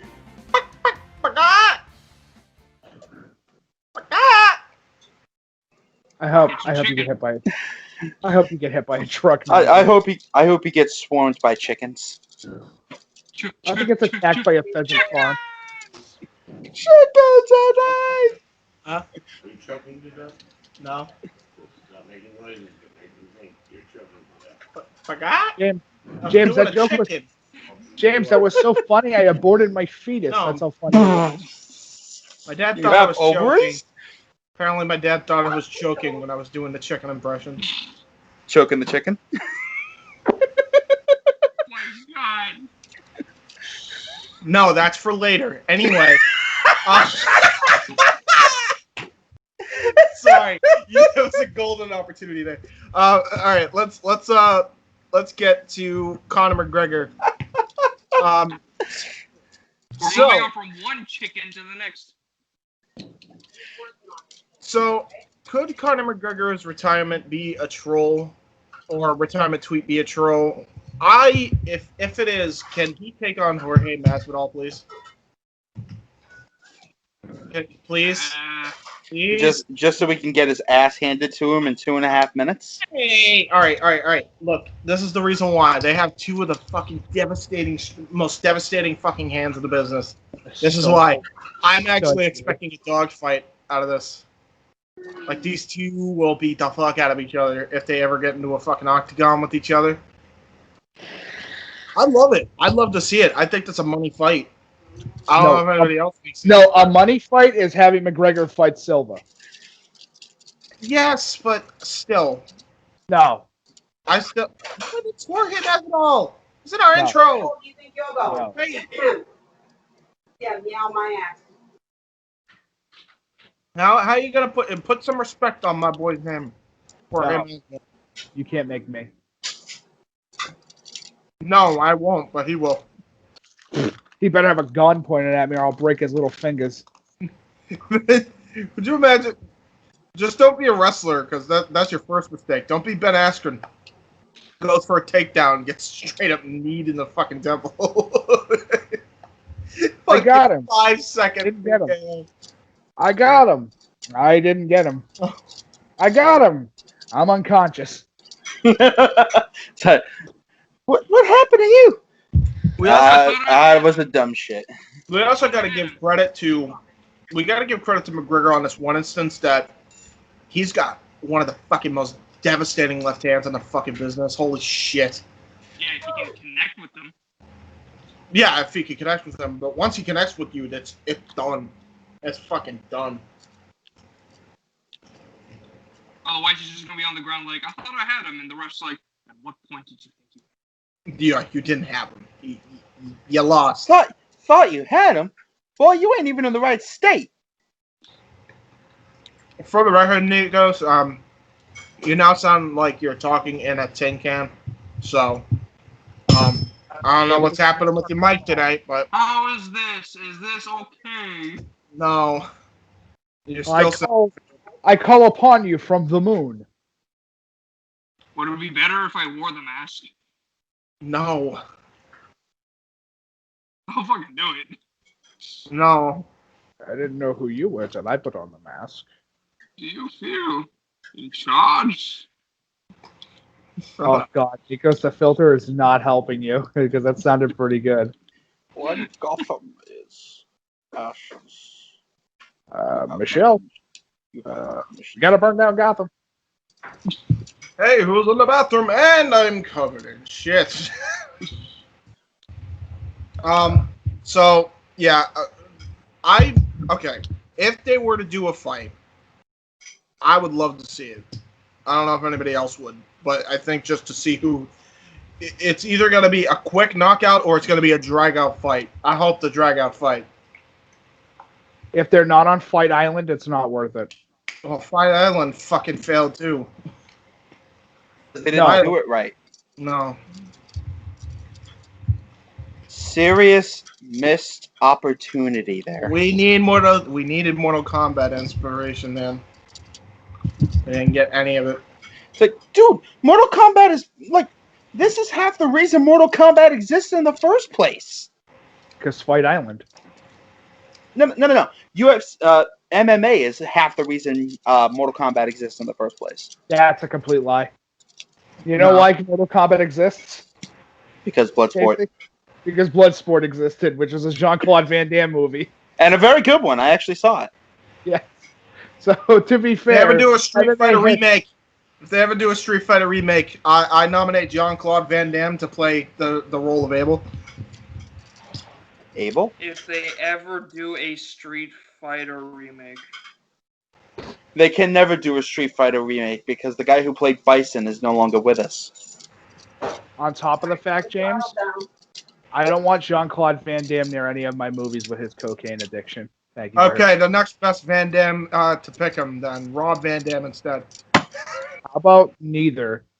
How about just watch Assassin's Fist? And then just say that was in a great movie, which Nikos has seen the whole thing, and it's fucking fantastic. Yes, it is. It's some of the best. That is a direct order from the king. Watch it, you filthy peasants. If you're not interested in Street Fighter, honestly, watching it will get you interested, because the characters and the world building is so fucking good. Because it's made by people that generally just give a shit about Street Fighter. Mm. Well, so much for talking about Conor and Mavsidal having a fight. Hey, listen. I hate to say it. We have more interesting things on our palette. Yes, such as fuck Conor McGregor. I've never been a fan of his. I like him as a person. To each their own. If you like him, you like him. I don't care about him. Another thing I don't care about? Whether or not the NFL is rigged. Short answer, yes. Let's move on. I figured we would just put that in. It's like a continuation. Actually, okay. I have a question. I probably should have put this question. What game made you think the sport was rigged? James. Oh, nice. James. Thanks. I'm not even. That's for you, baby. No, I know. I'm not an NFL guy, so I don't really care. I got one word for you, James. Go. Perfectly sum it up. Bottlegate. Yeah, that's everybody's go-to. That Cleveland Browns game at 0-1. Always. That's like Exhibit A of the fucking sports rig. For me, what made me think the entire industry, not just of NFL, but football in general, is rigged, is the Saints game. The Saints game two years Except for ago. college football. I wouldn't say that college football's rigged. Because those kids are genuinely trying their fucking asses off. No, I want to point out that everybody in the NFL is also trying their ass off most of the time. You can't disregard the athleticism that comes with the gridiron, if you will. But it's hard to get into that when you see so many blatant missed calls. And that's what I saw. Or one glaring missed call that they completely just said fuck it. And to me, that game is 100% the Saints game. Clear pass interference call, didn't call it, and basically just said, no, fuck you. We want the Rams in the Super Bowl to fight the Patriots instead because it's a better story. Which to me is like, fuck you. Why would you not go for Drew Brees versus Tom Brady? Yeah, exactly. That would have made way more. Because money? Drew Brees versus Tom Brady is money, you dumb shit. You know what the stupidest thing is? Because they wanted the LA Rams to get in, and it was clearly, done. It was rigged. I don't care what anyone wants to tell me. That game was fucking rigged for the Pats to fight the Rams. To me, when I see that, all I think of is you just created one of the most boring Super Bowl matchups in history because that was such a fucking boring game. No one could get a fucking touchdown until the fucking tail end of that fucking game. It's boring. What? It's boring if you don't like defensive games. I gotta admit, I love the defensive plays. It just happened too much. And all I kept thinking about was, this would have been such a more exciting game with Drew Brees and the Saints. Agreed. Now, for me, what made me come to understand that the NFL was rigged was a game that took place many, many years before I was even born. Go. Any Patriots fan will know about this. And with 3 simple words. Roughing the passer. Yep. Was this before Brady was QB? This is before. Long before Brady was QB. Long before. This was back when they were still in Boston. This was back when Steve Grogan was playing. That fucking dude. I fucking hated that dude. He was terrible. Hey, in fairness, they almost made the playoffs that year. They damn near made the playoffs. If not for Ben Dreif, they would have made the Super Bowl. Yeah, and that's the thing, isn't it? And everybody's like, oh, well, this is still the American pastime. Why? It's so rigged, it's not even funny. Every signs of boxing is in this fucking sport. Okay, first off, I don't know if you were talking about boxing or football. Sorry, Lily and I were having a conversation. No. Football right now is resembling what boxing was when that lost popularity, because then they found out that was rigged. But similar to how the NFL is being rigged right now. But you just call both of them the greatest American pastime. That's incorrect. It's called baseball. Yeah. Well, I mean, not anymore. I wouldn't say it is anymore. Not anymore, anyway. I mean, I'm not gonna lie. Baseball was entertaining to a point. I mean, just watching it was kind of boring, but getting into the game was actually pretty enjoyable. It's better live. To this day, more fun when you're drunk. I'm gonna be. When you don't even remember baseball half the plays is more fun. Calling. Baseball is more fun when A, you're drunk, or B, you're watching the 1998 home run chase. That's it. We're great for it. Or the Black Pine incident. True. Well, I mean, even Nobody that. knows what I'm talking about. You know what? I think every sport's rigged. That's You kind of don't say. Looking at it, because I remember we had my dad and I had a conversation about how even the Olympics were rigged at one point. He was trying to go into the fucking swim team way back in the day for the Olympics. This is back when my dad was in uber shape, and yeah, your dad definitely wasn't boomer shape. No, now he is probably about halfway through. But Make fluff. In order to make fluff, I need fucking beaters.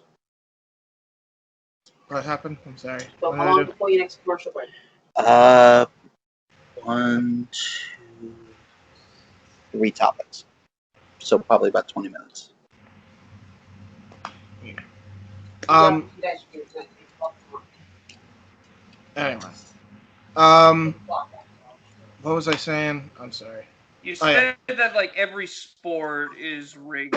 Well, my dad was trying out for the swim team, and at one point during that time, I think it was what fucking year was it? It was the 1960s. Fucking Germany has been completely blackballed from the sport because of a fucking one guy was taking roids, and demolished the world record. And there were 3 other kids. One of my dad actually broke the world record for a minute, and then 3 others did it after him. But yeah, it was originally done by a guy in Germany who was clearly on steroids. So it's it just made me think then, fuck, then all sports are rigged then. I don't know. To say all sports are rigged is impossible.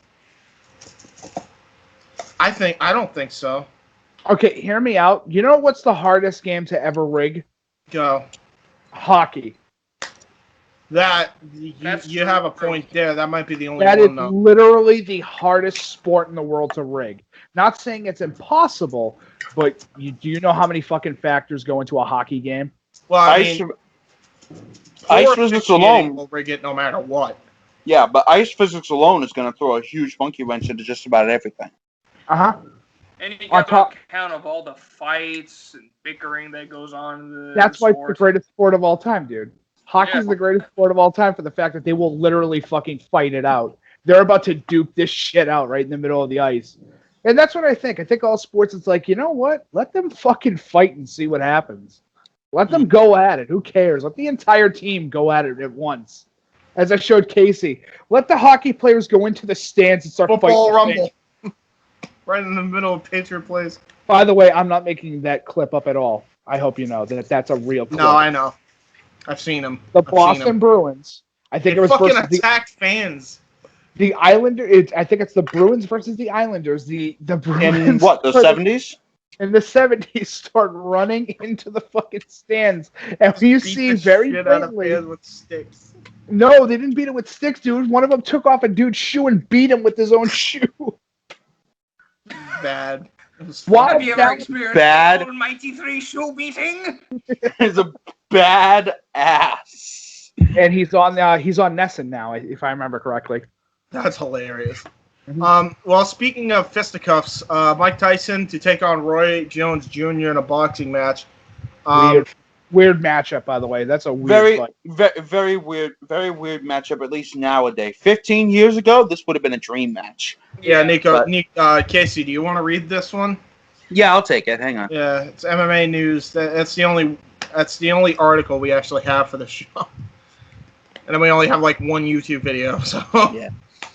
So this was written by Fernando Quiles Jr. Oh my God. What a fucking name. I know, holy shit. That sounds like a boxer. Yep. And it was posted, if this ad can friggin' close. Thank you. On July 23rd. Yes. So this is almost a month old at this point. It says, Mike Tyson's comeback fight is set, and it'll be against Roy Jones Jr. Tyson has been itching to get back inside the boxing ring. The 54-year-old has said that his ego is taken over, no shock there, and has led to his decision to return to action. Iron Mike says he wants his return to be meaningful, even though he's going the exhibition route. He plans to compete in matches for charity. His first opponent will be another boxing legend. Yahoo Sports' Kevin Ioli, if I'm pronouncing that anywhere near properly, broke the news that Tyson versus Jones Jr. will take place on a date that has yet to be determined.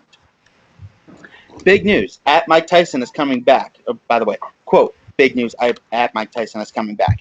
He will fight at Real Roy Jones Jr. in an 8-round exhibition match. Heard there will be boxer versus MMA fighters on undercard.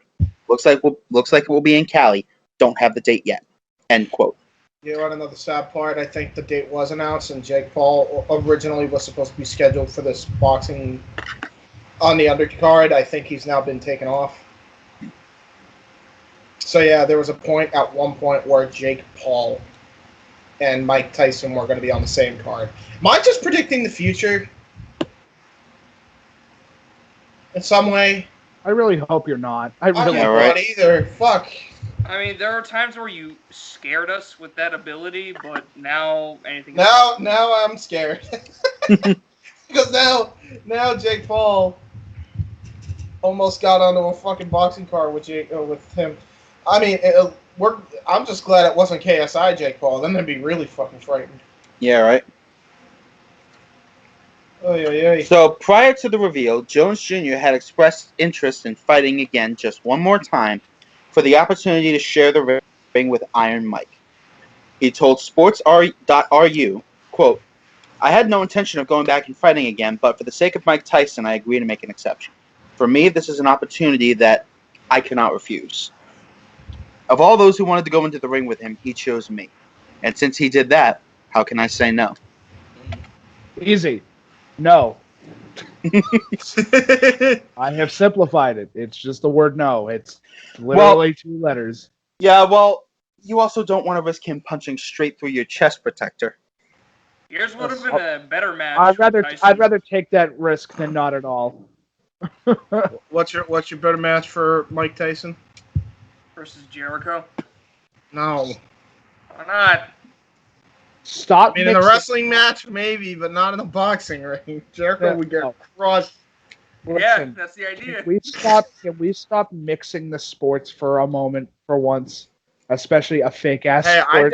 I didn't mix that fucking fight. I want Tyson Fury versus Mike Tyson. Clash of the Tysons. Clash of the Tysons. Let's go. Tyson has not competed inside the boxing ring since the 2006 exhibition bout with Corey Sanders. While a winner wasn't determined, it was quite clear that Tyson got the better of Sanders. As for Jones Jr., he last competed back in February 2018. He defeated Scott Sigmund via unanimous decision to capture the World Boxing Union, German version, cruiserweight title. Stick with MMA News for the latest details on Mike Tyson vs. Roy Jones Jr., such as the date and location once that information becomes available. End article. Yeah, I didn't know Jones Jr. came out back in 2018. I thought he was just done for just the OOs. No, he's been back. Everybody seems to just be making a comeback. I blame DDP Yoga. DDP is making every old timer just come back and be like, whether it's wrestling, MMA, or some other fucking sports, they're just like. Are you complaining? DDP. If Mike Tyson is on DDP Yoga, I'm going to piss myself laughing.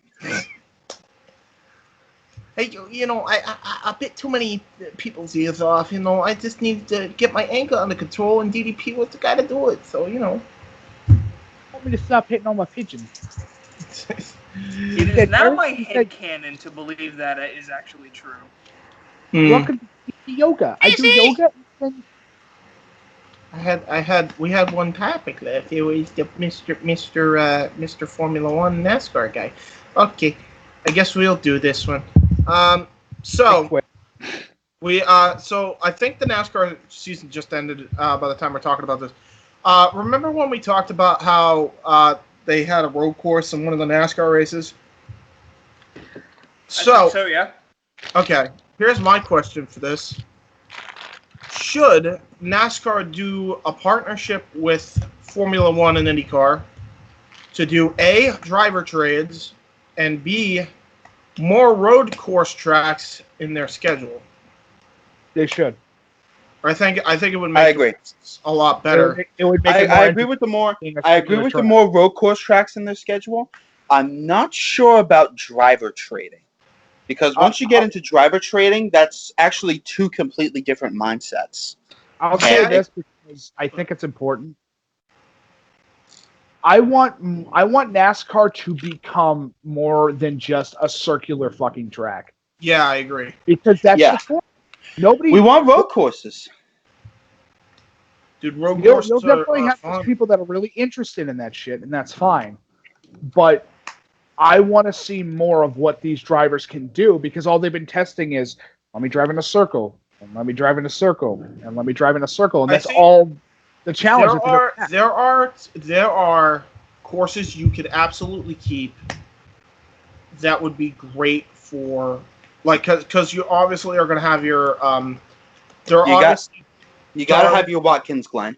You gotta have your Watkins Glen's already on the schedule, and so is the fucking road course in Arizona. But I think, do you guys, so ideas that kind of come to mind for me are, are you guys aware of the road course inside Daytona? Yes. I think that would be interesting. I agree. I absolutely agree. I think agree. they should do that. I think they should add that as a road course. I think they should also do, like, you can keep your mainstay tracks like Daytona and the Circle, Talladega, obviously, because that's like the fucking fastest track. Darlington and maybe Coca-Cola, the Las Vegas track. But then and Food City, can't forget about Food City, because that's like the short oval, because that's just demolition derby type shit over in that course. But then what? You know what I mean? Like, you need more road courses, I think, to diversify the NASCAR, because there's not enough. Like, there's only 2, I think, in the entire. There was only 2 up until recently out of the entire fucking season, and that's the one in Arizona and the Watkins Glen in New York. They need to expand their horizons, I think, here, because I don't know. Like, here's an example of this. Do you guys know if you guys ever played NASCAR Thunder 2004? God, how did I know he was instantly gonna go for that fucking game again? Yes, but there was a course on there called I think it was the New York Marathon, and it was like the actual New York Marathon layout. But instead of people running, it's like cars driving and racing. I did some statistics on that. They could pull that off if they fucking wanted to after the marathon. They realistically could do that. You're just going to piss off a lot of people in New York because of the traffic jams. But, you could still do it. I don't know. Like, that would be interesting. Seeing NASCAR in fucking New York City. Just fucking cars. You're in the Empire State Building, you just see fucking NASCAR going on. That'd be interesting. I don't know. It's just me. I think it'd be fun. But the whole thing is that New York is a very, very crowded place, but it is on a grid, so I'll give credit where credit's due. It would be the perfect for specifically just that. Yeah. And it would be a great road course for them to race on as opposed to, not doing, because I'm sick of the whole just everything's an oval. Like, I'm fine with Daytona and Talladega and a few other tracks here and there. But, like, you need to diversify the tracks.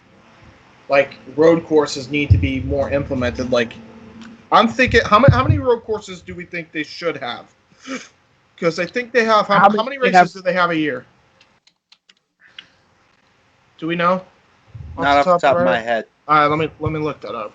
But I would say they should have at least 6. I'd say 4. How many? I don't. I think that's still too much. Races in the NASCAR Cup Series. Here it is. Let's see. There's 26 races total. Damn. I think you easily could put in 10. All you would really have to do is just implement in road courses like that they already have. Like, for instance, in the Brickyard, like they did this year. Yeah. That could be one of them. Mm-hmm. That'd be interesting. I would fucking love that. You know what else could be a good place to race? Really? Gran Turismo fans will probably recognize this track. A backyard? Nope. Well, maybe if you live close to this, it might be. Laguna Seca. could be a very interesting race course. Yes. Definitely. Actually, I think that was also in NASCAR Thunder 2004, I believe. All right, hear me out. Mm-hmm. Since we don't use Route 66 anymore as a major route, why not just build an Why entire not? Yeah. Oh, that's actually genius. Why not? It's a big, Yeah. huge open area. You can absolutely do it. Just make sure it's maintained. It would give Route 66 that big pop that it needs again. As Yeah, one I of agree. the biggest routes in the U.S. A new gives new meaning to get your kicks on Route 66. Mm. A 2,000-mile marathon race across the U.S. Why the fuck not? That'd be sick as hell. That would be Yo, let's do it. And no pit stops. Just go. That'd be interesting. I feel like that'd be kind of impossible. That'd be impossible. Yeah, I mean, going across. Well, I mean, how are you going to be able to do a track That'd be on Route killing. 66 though? Here's what you do, though. You create 3 stop points. Whoever gets to those points the fastest wins. Mm. It's all about trying to get to the end of the. It's being first, but there are stop points that you have. I mean, to hit. Yeah, it's like stage racing in modern NASCAR, in modern day NASCAR. I feel like what they would ultimately do though is just probably build a road course on Route 66 or close to it. Or take the Le Mans route, integrate part of Route 66 into a road course. I think they should actually make Tiburon Super Speedway into an actual fucking track. I mean, it'd be dangerous as fuck, but that would be also really awesome to see fucking NASCAR drivers go over 200 miles an hour again.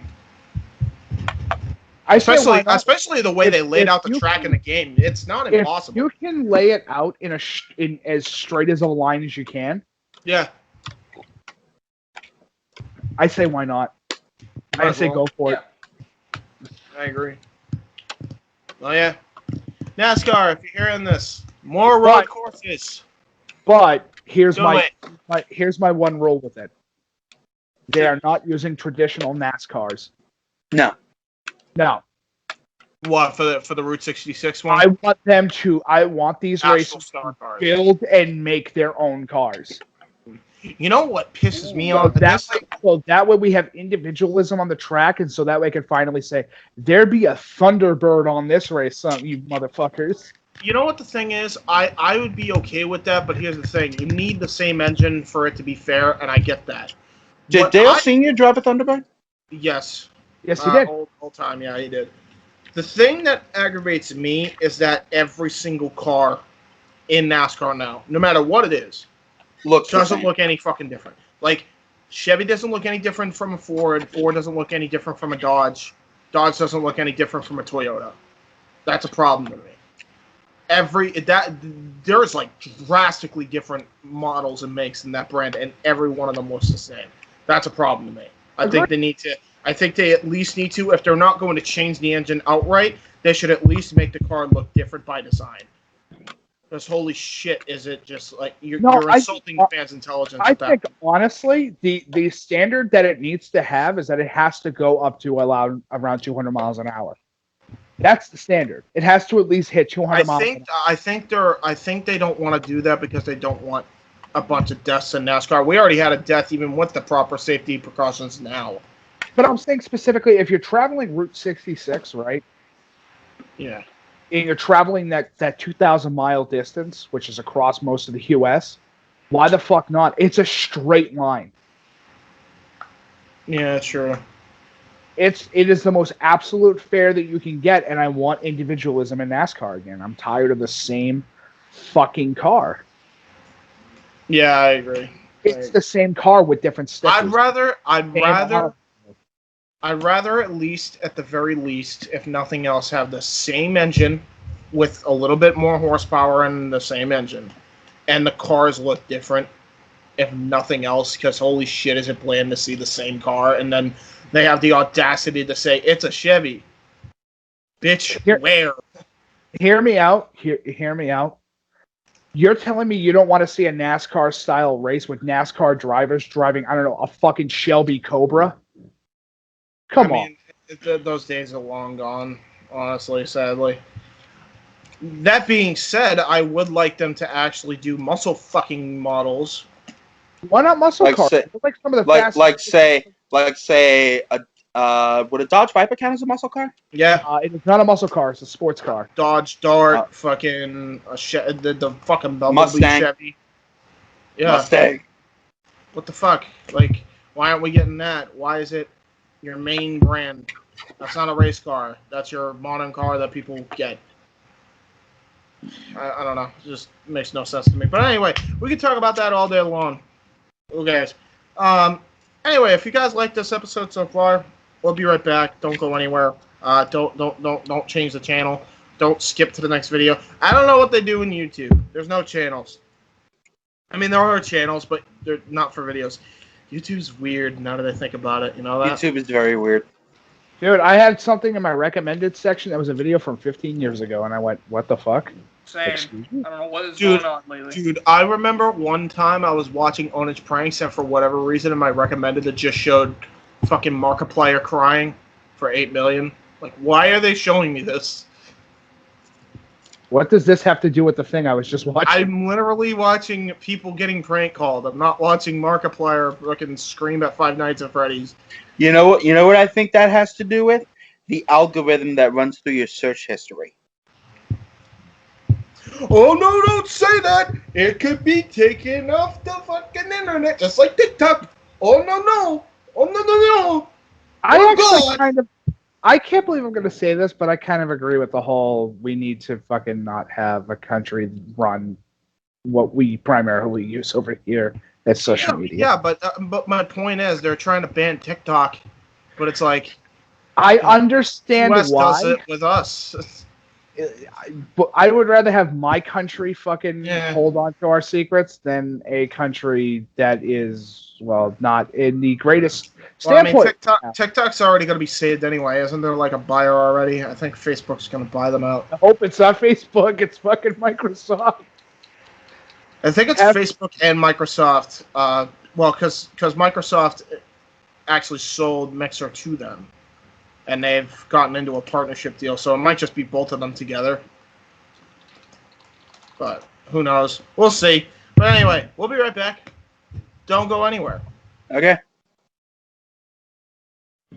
I wasn't talking to you. I was talking to them. Bye. Don't come back. Seriously. No, come back. Don't come back. Stay at your house. Don't come back out here. You come back out here, I grab the shotgun. Don't fuck with me. Don't go. Get off my lawn! Don't make me grab my long gun next to the pool. Get out of my property! Listen, you come around my neighborhood again, you're gonna get glacked by me and the Paulers. I came here to do two things and two things only. Purge heretics and steal property. And I already stole your property. Let's do this. Guys, don't leave. I swear we'll be back. We'll get more memes. Don't worry. Or will we be back? Don't come back. Please come back. Don't go. Leave. Don't go. Stay. Hold on, wait. Please stay. I'll do Mustache Mountain. There. Okay, we'll be back. You're canceled. But then he ended up joining WCW and the Alliance. Because when people think WCW, they think of the guy that basically helped WWF win the war, Stone Cold Steve Austin. Eric Bischoff, Uncle Bischoff, doesn't like his nephew Eugene. And we got Coach in Ohio, sporting Michigan-colored you. Fucker. That pissed me off. Don't even get me started on Tony Storm crying. Oh, she cried. And the glass shatters. He opens the door. And off we go.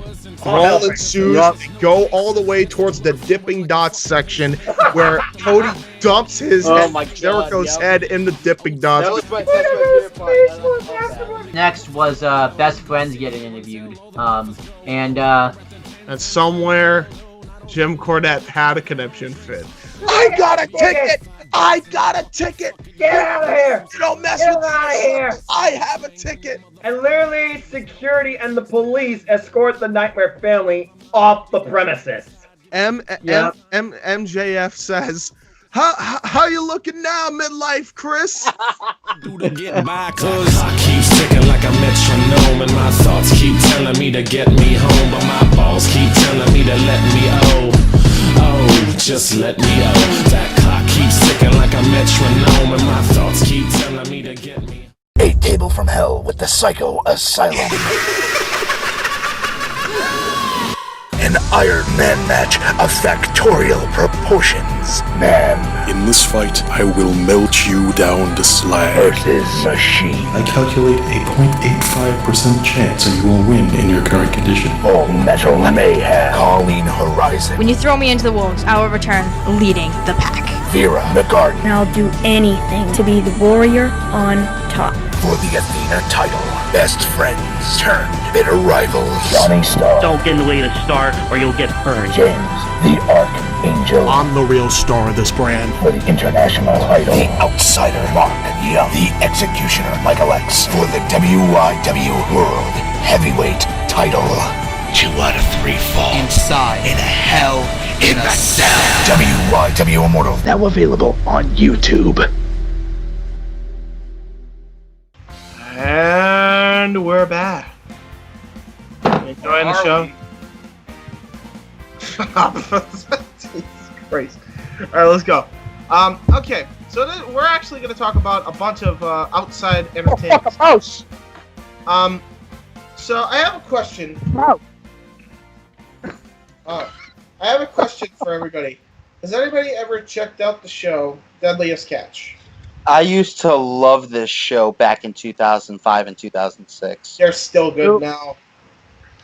Yeah, because all they do is catch king crabs.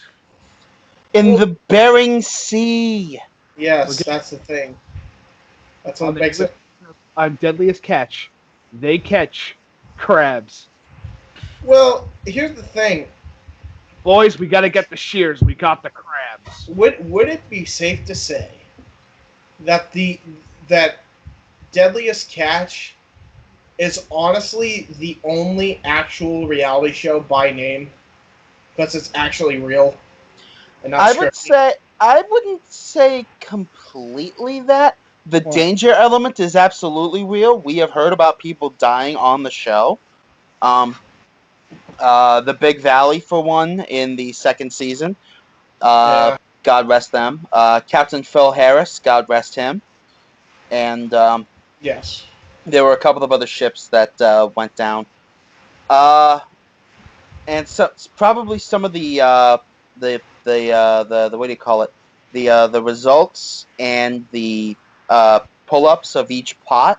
I remember the poor Western Viking in the first season could not catch a break.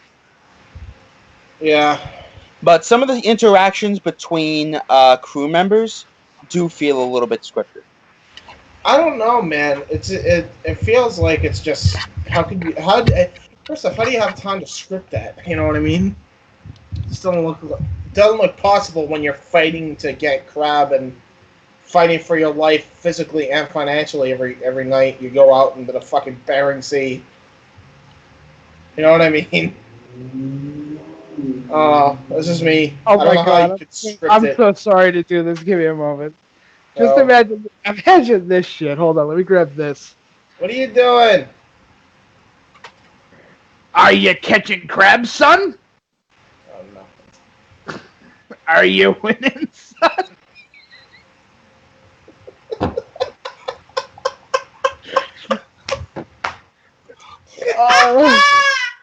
Wait, can you grab me the big hat that's over there so I can throw it?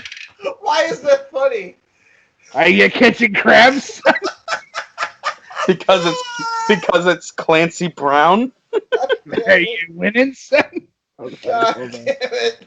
Boy, me bub, are you winning, boy? Oh no. God, good. Hold on. I can make this 5 times better in about 4 seconds. Hold on. Oh no, Billy Ray Cyrus has entered the chat. Are you fishing, son? Are you catching crabs, son?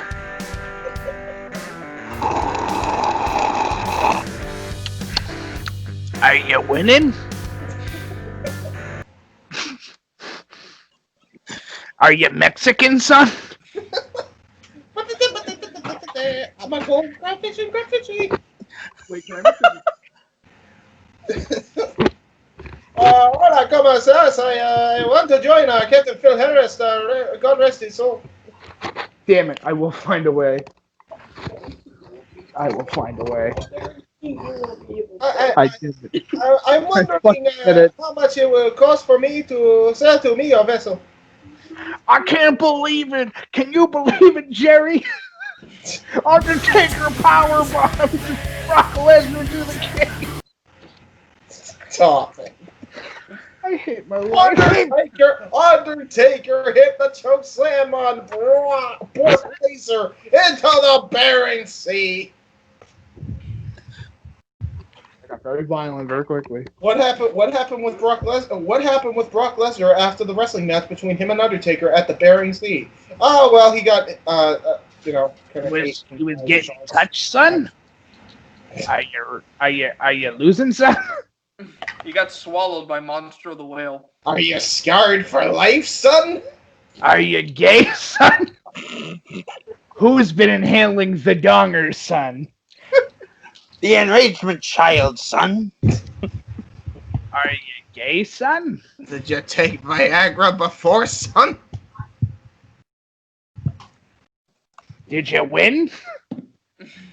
Do you have the crabs, son? Did you pull a Charlie Sheen, son? Did you pull a Martin Sheen, son? Did you snort crack, son? Get raped, son? Did you meet your Catholic priest, son? Did he touch us? What the fuck is going on?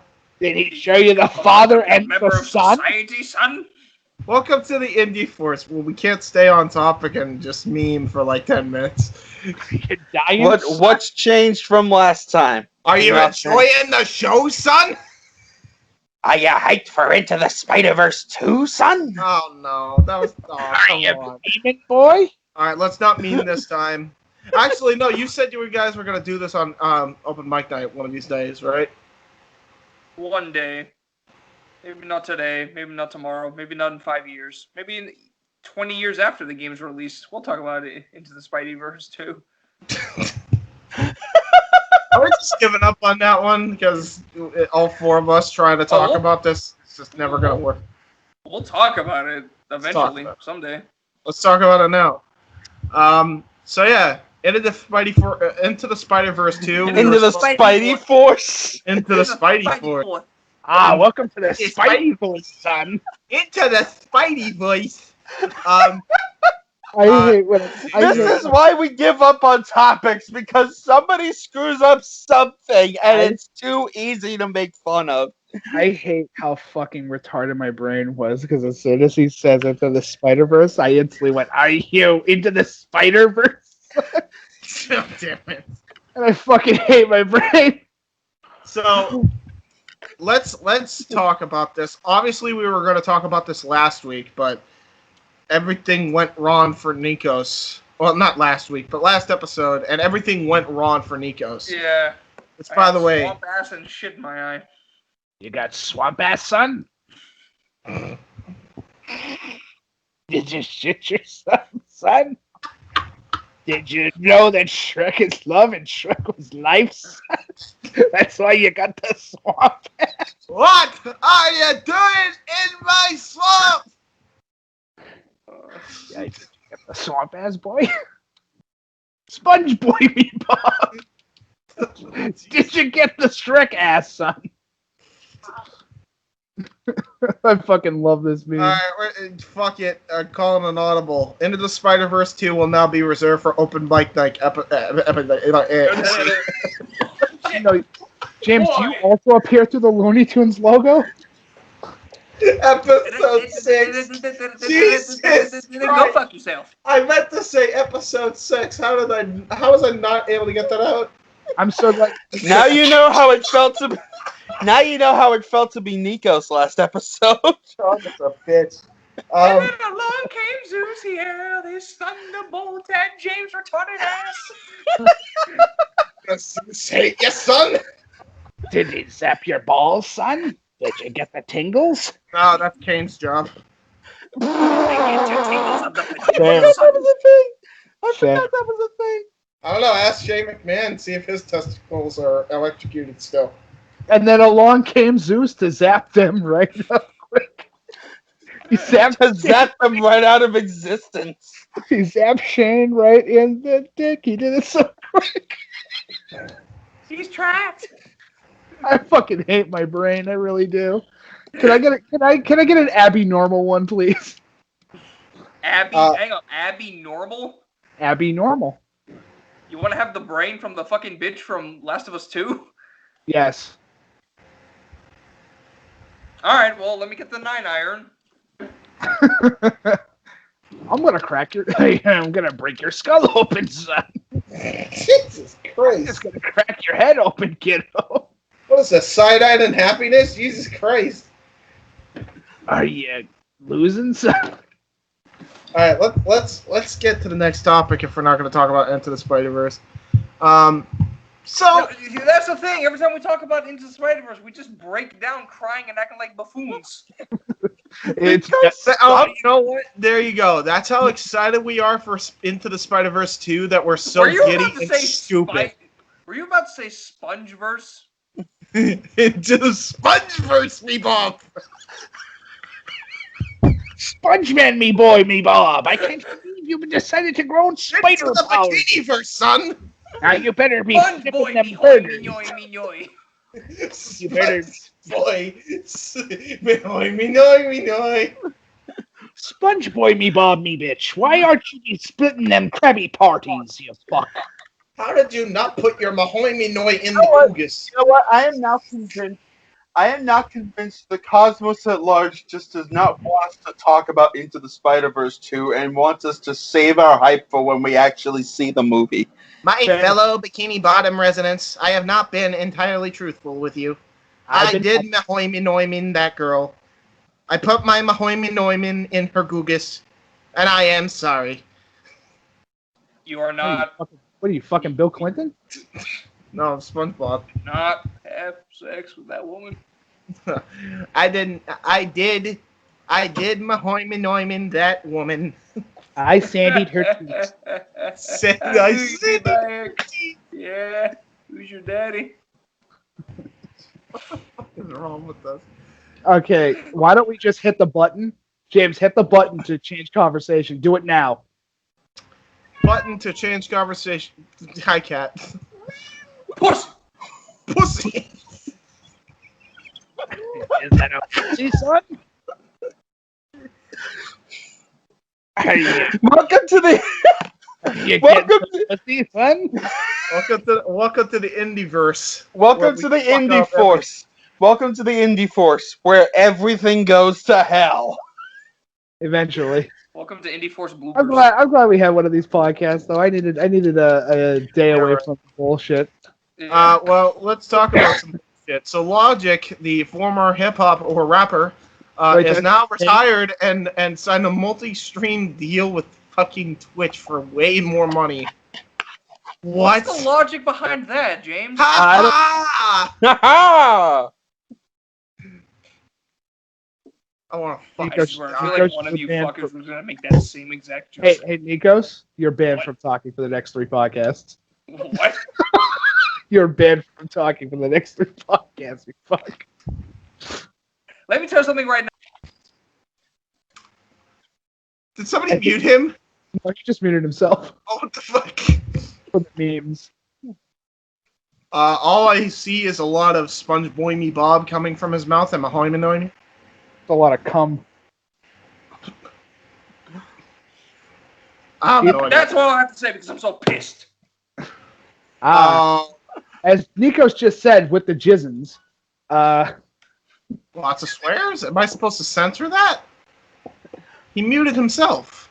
He did mute himself. It's almost like the joke doesn't work. Not really. No, it doesn't. See, Nikos, you're trying to have a Mike has left the party moment, but you're like way too far behind. Oh, so yeah, he's not the only. Party. He's not the only one to retire from his profession to do streaming.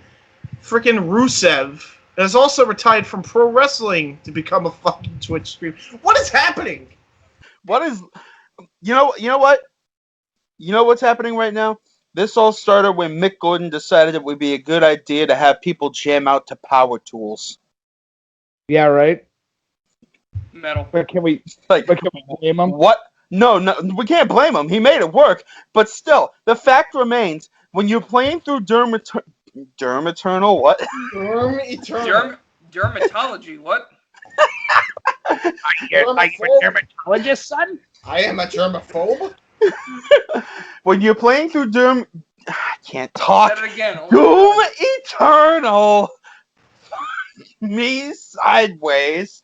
When you are playing through Doom Eternal, there are multiple occasions. Wait, all I heard was Doom Eternal, you sideways. I'm not sure if I want to know what that means ever. Casey, you're having a Tom moment from the McDonald's commercial. I am very much having a Tom moment. Where he completely forgot what the English language was and just started going, yes.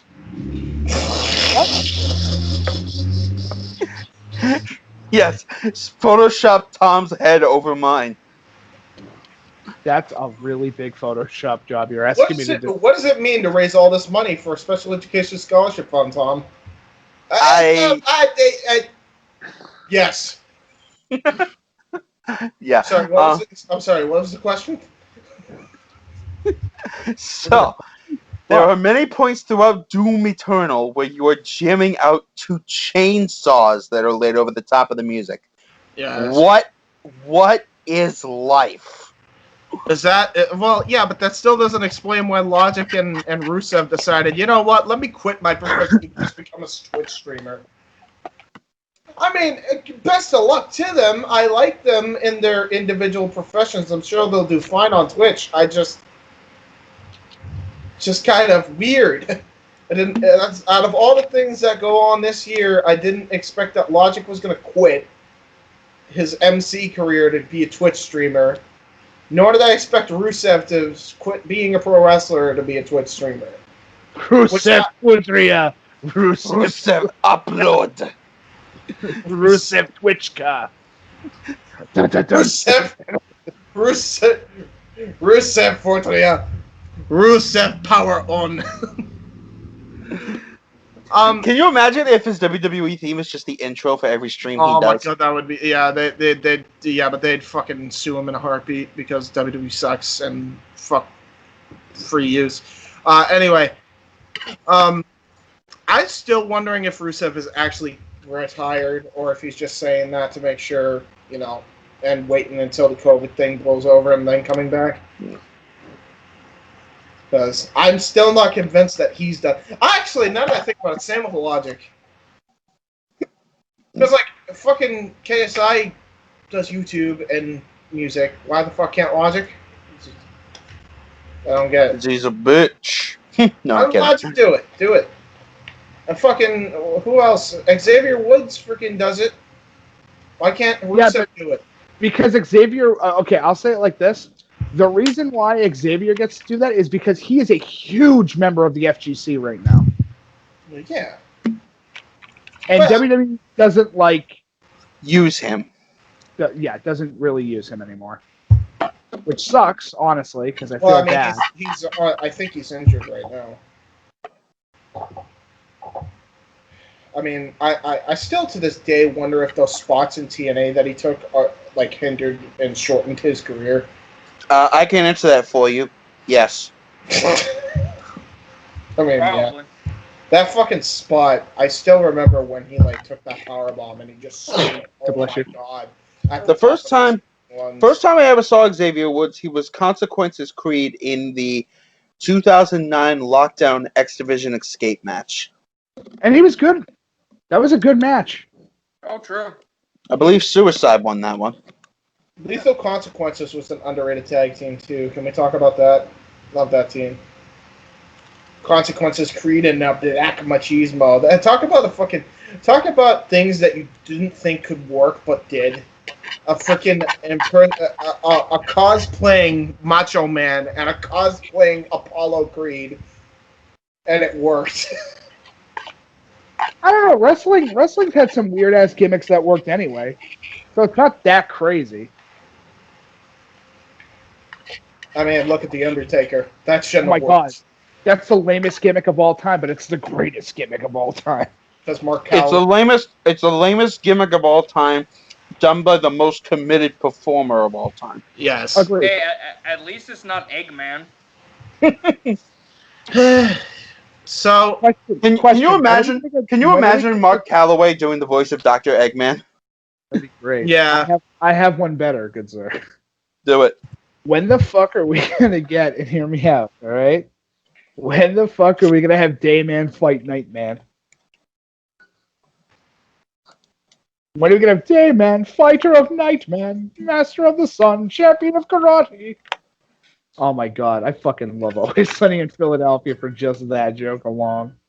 So I just realized. By the way, I just realized I had a source for this Logic story. So just to show how much he was getting paid to be on fucking Twitch. And then yesterday, Logic announced here that he has signed an exclusive deal with Twitch to stream there full time. Slasher tweet out here saying Logic retired from rap and has signed a multi-million-dollar deal to stream exclusively on Twitch. Streaming continues to go mainstream. So this article comes out from The Verge here. It says Logic signed exclusively to Twitch, where he'll stream weekly, some set numbers of hours a week, which he assures he'll most easily exceed. I'm not this rapper guy, man, he says. I'm just a nerd. I love video games. I'm blessed enough to have millions of fans and followers, so it is a great partnership, he says. I'm going to bring new eyes to their service, and they're going to bring me new money into my bank account, and I'm just kidding. But he's not, because his deal is worth 7 figures. What the fuck? I can't believe they got him 7-figure skaters. Funny. Yeah, that's incredible. Where's Tanya Harding when you need her? I could get you. I can't get you Tanya Harding. Just to be clear, Logic is also the first exclusive Twitch streamer that is also a musician. That's the first time Twitch got that to work in their favor. Casey, I can't get you Tanya Harding, but I can get you Trisha Takanawa. I'll take it. Okay, cool. Hold on. Tanya isn't Tanya in a website with a bunch of faggots in a chat room? Mr. Hebert, how does it feel to wank into a jar of mayonnaise? I didn't. I hate mayonnaise, and why would I ever? You hear that? Why? Wait, no. Pause. Why the no? That's so fucking vile. Why would I? First off, I hate mayonnaise, and why would I ever wank into any food? I don't know, man. Sometimes you just got to spoke a burrito. Fuck. So glad that joke won't ever die. I'm being honest. There's a lot of things that I'm not proud about, but that's my favorite one. Hey! At least your freaking one. At least your fast food clerk didn't fucking screw a drumstick and then serve it to you. No, instead he fucked my food. That's even better. I mean, hey, we both had people fuck our food. Do you find that funny that we're two big fat fucks, and we're the unlucky ones that have people have sex with our food? Nikos, did I just hear you say your server me too'd your food? Yes. Wait, what? Wait, you also had one? No, we're dropping I don't care a fuck about this topic right now. I need to hear about this. Yeah, go. This is far. Hold on. This is far more important. Yeah, what happened? Go on. I hope I'm staring into your fucking soul. What happened? No. Oh my god, he's serious. Okay, what happened? What happened? Looks like the king. You don't have to use names. You don't have to use names. Just tell us the story. Mike and I are with you on this boat. What happened? We must know. We must know. So me and the person that was traveling with me, whose name shall not be disclosed for obvious reasons, go to a 99, and apparently we caught the attention of someone who really didn't want to be there.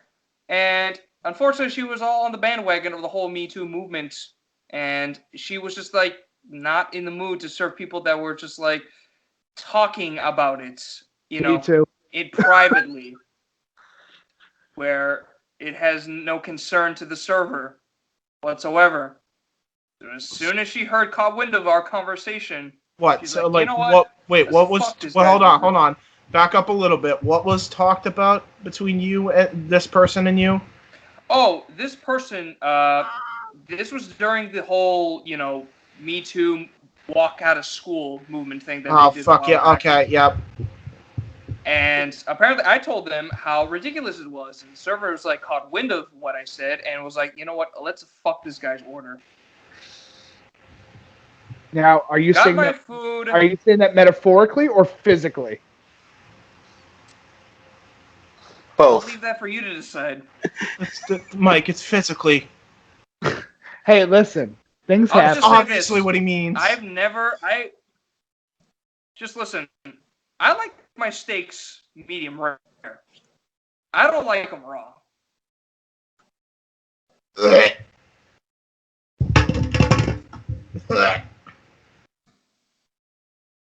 Since then, I never saw her again. No shit. Well, now she's on my Christmas card list.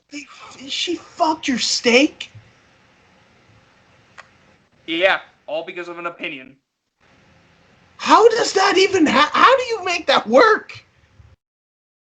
Was it How a is T-bone? that even physically possible? Was It was a the T-bone? brand new T-bone that they offered, and I'm like, oh, It actually was a T-bone? Hey, Nikos, are you saying that she T-boned your steak? Yes. She literally went up to me and says, "Me." Here's what We'll be right back after these micro commercial messages. Look at James. James, this is for you for later, because I know you probably want to skip this topic. You might as well just do yourself a favor and just cut the audio, and then we'll be right back. Like Casey, you started, I'll continue, and then we'll go for it. After these messages. After these messages. After these messages. We'll be right back. Yeah, Nikos, welcome to the club, my dude. Actually, I think we have one more topic, but we'll save it for when we come back. Bye. Food fuckers unite.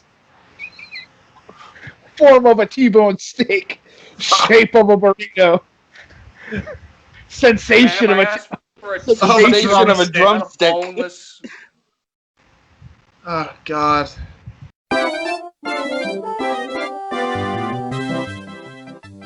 Hibiki TMD on YouTube, retro gaming, pro wrestling, podcast, Terry Bollea, Hibiki Honors, Hibiki Quickie, everything in between. Hit that subscribe. Follow me on Twitter at the Hibiki TMD. And hey!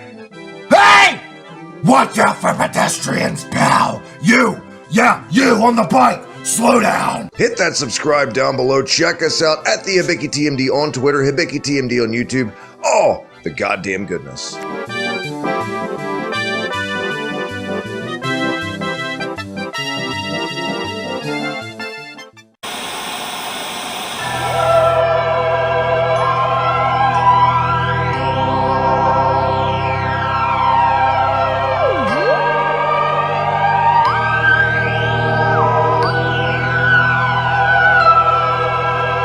Future of Wrestling Podcast, yeah.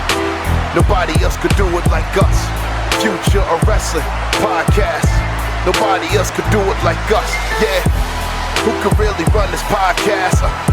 Nobody here could do it like us, yeah. Who is here can run this podcast?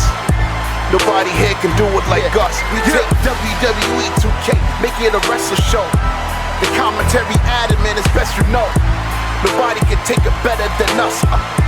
Nobody can ever do it, it's tough. If you wanna listen to the best, nothing else you got, yes. Recognize the time that we on, this is the time we respond. If you listen to the Future of the Wrestling Podcast, understand that we on. Every debate, every commentary, just to make the status rapping loud and clear. I don't think you really talking, you aware that nobody feel you'll ever be there. And if you talking with... Okay, so just so everybody knows, I'm coming back on break to write a very important message for all of you to understand and hear. God I'm gonna damn write You're it. gonna teach us how to do PowerPoint? No, I'm gonna just write something really, really quick. Ready?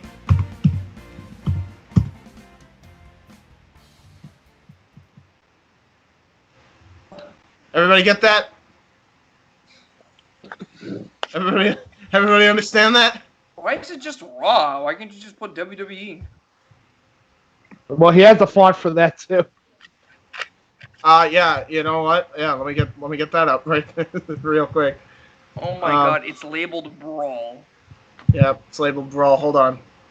Let's get. Oh, and you could all. I also have another version of that. Oh wait. I got more. Where'd you buy this? I didn't buy it.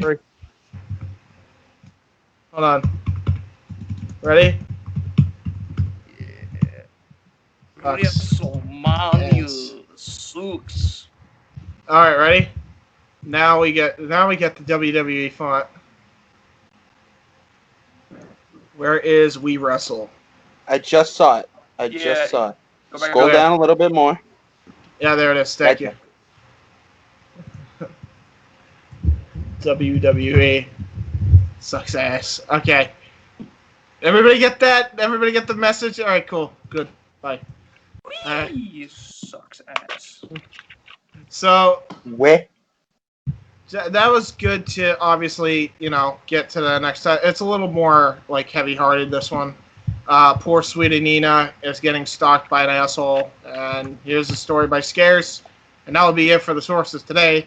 There was only 2, so there you go. But yeah, this one's a bit more serious. This one.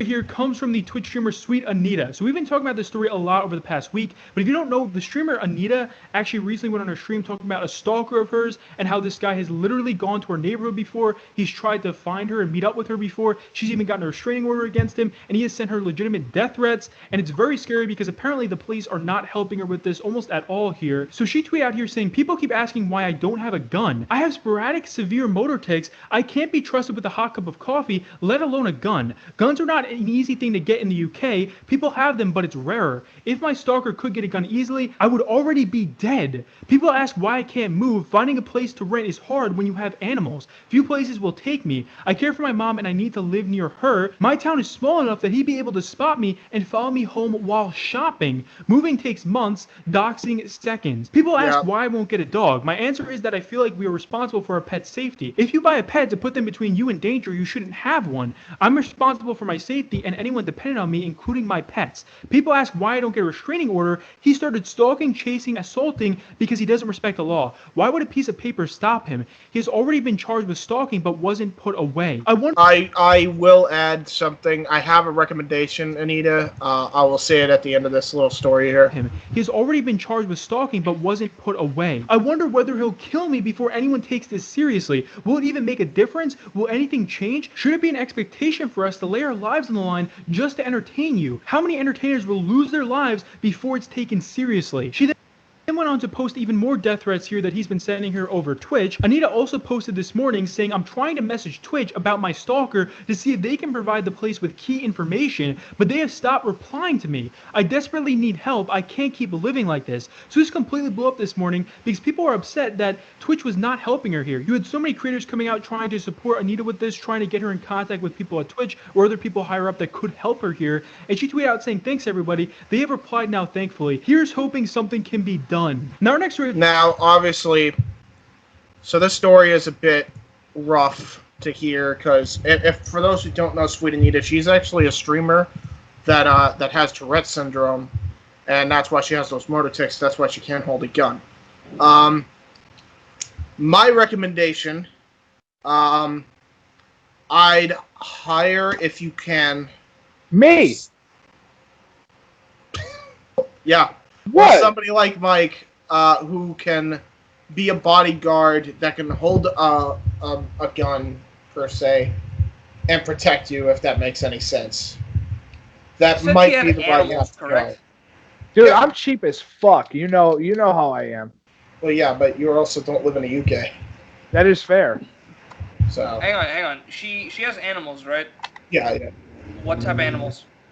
Probably cats and whatnot. Yeah, not dogs. I don't think she has any. Like, even if she did have dogs, I don't see her having the kind of dog that's like a husky. Not to mention, she doesn't believe animals should specifically be for protection. Yeah. So, she should, however, try to apply to get a service dog, though. Yeah. Yeah, true. Well, not just that. Like, if not a service dog, maybe a person like that can help protect her, like a bodyguard of some sort. That's my recommendation in this case. Because I'd hate to see her die because of this fucking asshole. But by the way, this dude's fucking insane. Like, she's had her address at least doxxed 2 different times by this guy. He's a simp. Yeah. Well, it goes past simp at this point, and it's just flat out. It's just a creepy fuck. That's what he is. Yeah, it's a stalker. Creepy ass stalker. That's what this is. This is the territory we're at now. But that's my recommendation. She does need to know it's not her fault. This shit does happen a lot, especially to women that men do find very attractive. Yeah. This shit does happen, especially to lonely ass fuckers like this prick on here. And I'll say it because I'm a lonely ass fucker. You don't see me in the fucking bushes stalking some fucking girl. Not yet. Jesus Christ. Yeah, you're not Nick Switchblade. Well, Nick Switchblade hasn't done that. But for $100 a month, you can hire Nick Switchblade to stalk your friends. Don't. I won't do it. I literally won't do it. Because that requires too much effort and time, and I have better things to do in my life. Honestly, though, she's such a fucking sweetheart. I don't want to see her dead because of fucking... How the hell does nobody do anything in the law enforcement side? Because it's in the UK, and when has the UK been credited for anything? They have the highest dentistry per capita. They're well known for the largest amount of processes of tea. They made Kubzon. That's it. That's all I can come up with. They have the largest river for bathing for its people once a week. Are we talking about the UK or are we talking about India now? If you want, we can go either way. Either way, it still works because India was once ruled by fucking England. So. Yeah. What do you mean? What is simp? How do I destroy it? How do I defeat the simp? Excuse me. Fuck. He cut up his donger. Let me tell you how to defeat a simp without trying too hard. Go. You just ignore him. She has. Oh well. In fairness, okay, she has done that. I know. It hasn't made a difference though. Here's a second way to do it, and it's really simple. Do you have male friends or even girlfriends? If you have male friends, you go, hey, this asshole's stalking me, and I know where he lives. Why don't we go to his house and beat the fuck out of him?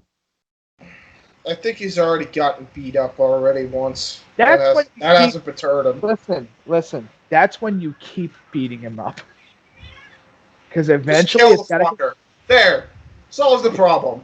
I mean, I wasn't going to go that level, because a good ass beating usually solves the problem. Well, that hasn't. He's already gotten his ass kicked and he's still stalking her, so...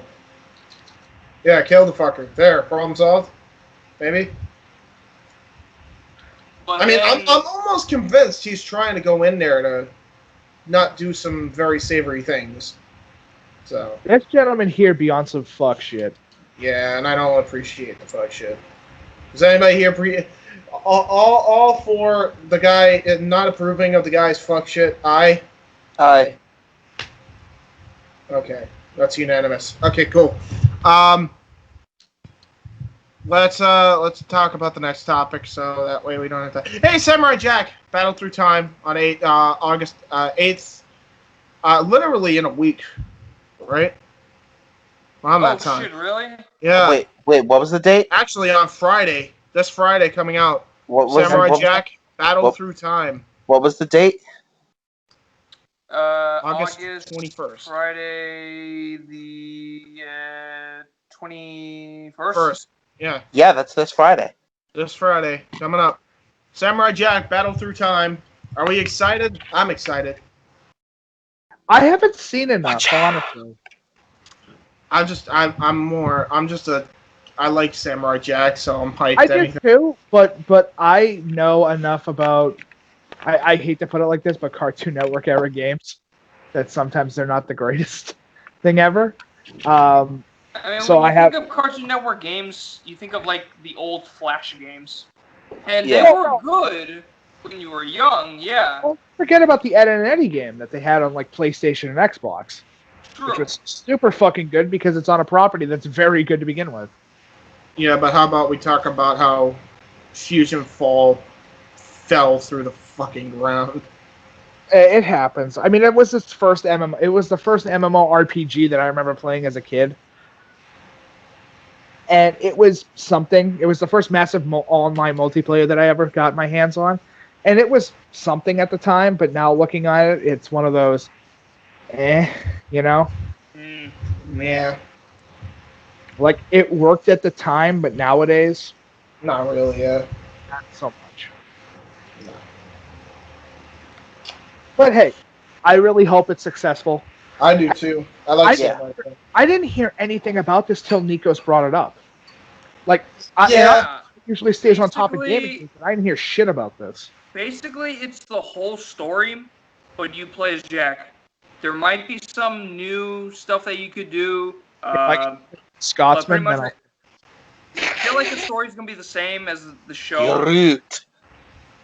But look at you wearing your crazy little. Look at you wearing your pajamas. He's wearing his pajamas. I swear, I feel like there's gonna be some scenes that will be cut, but I really hope it's not the vital scenes, like when Jack meets the Scotsman and gets roasted for 27 seconds straight. You mean the greatest thing ever because he gets roasted for 27 seconds straight? Yeah. I mean, the things that I want them to keep in are just the big key moments that have to happen. Mm-hmm. Like, Jack, honestly, the coolest mission I can tell you right now is going to be the blindfolded dodging the arrows to the tower. The 3 blind archers. That was the greatest thing ever. I don't know, man. I really liked that. I really liked that light versus dark duel that he did with that other samurai. That was all wrapped in black cloth. And he was wrapped in all white. Yep, that was pretty sick. For me, it's when Jack is evading the 3 best hunters in the entire galaxy. So what you're saying is Scaramouche? Scaramouche? Will you do the Fandango? Scaramouche, Scaramouche, will you do the Fandango? Every fighting Galileo. Galileo. Galileo, Figaro, ready to go.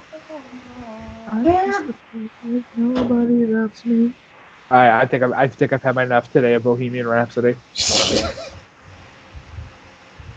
Yeah, why did we get into a fucking song and dance with Queen? Because Scaramouche. You do the Fandango. Well, I don't know. He's kind of buried. Yeah, sadly. Actually, no. He's in NXT. He's fine. He was buried. Yeah, as long as he stays in NXT, he'll probably be fine. Is that what everybody says, though, about every athlete that ever goes to NXT? As long as they stay in NXT, they're fine. So what you're saying is, if how not, bad is it that it's come down to that? I still think that's the saddest thing ever.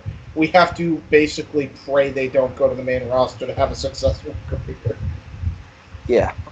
Oh yeah, look at everybody from OVW.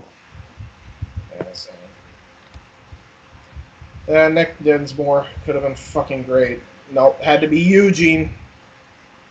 They had to ruin that character too. That was actually his creation, and they fucking made it into a stereotypical. The only thing that ever... Can we at least agree on this that the greatest part about Eugene was William Regal? Because fucking Regal's acting is so good. Because he is the most underrated wrestler of all time. And Yes. is the greatest wrestler of all time. Yes. I watched some of the Nitro matches between Chris Benoit and William Regal recently. They're super good. Fucking fantastic. Dude, they're two of the greatest Mac technicians of their time period. Dude, it was so good. Fucking period. Yeah. Like, I know everybody's going to say, well, Dean Malenko. It's like, yeah, Dean's great. But William Regal could tell a fucking story. He's the last, like, classically trained wrestler. He was trained in the old school style of how to do shit. Yeah. Like, if I ever had to do, like, a documentary on any wrestler, it'd be William Regal and how fucking good his career is. Well, Matt Thompson and Bruce Pritchard already did that. So. Oh, did they? I haven't seen it yet. Well, it wasn't video. It was just an audio. They did a Something to Wrestle on William Regal. I think that they should do a whole going over his entire career in video, showing his entire climb through the ranks. True, yeah. Yeah. He's the greatest fucking mid-card athlete ever, if not Dude, the greatest athlete How do ever. we get to that? We just go off topic all the time, don't we? We're the Indy Force. That's our job. Because we were talking about stuff, and then it translates into other things, and then we talk about that for a little bit. Well, let's talk about the Berserker comic coming out. Yeah, I haven't heard too much about it, in honesty. Like, none of my fan circles that I'm in know too much about it besides what is kind of already out in the open. Right. But it's a comic being made by Keanu Reeves. What's new with Keanu? I'm sure whatever the comic book entails, it's going to be breathtaking. Art style looks fantastic. I'm definitely interested in reading it. Could you say it's breathtaking? I'm not going to say that because I think the art is very John Wick inspired, with how like the colorization and very cyberpunky with some of the directions that they went with it. But it's very good looking. Like, it has very good panels. And that's the important thing with a comic, is that you need to make sure that every single panel that you're paying for jumps out. And that's hard to do nowadays because we've seen so much crazy shit in the world of comics.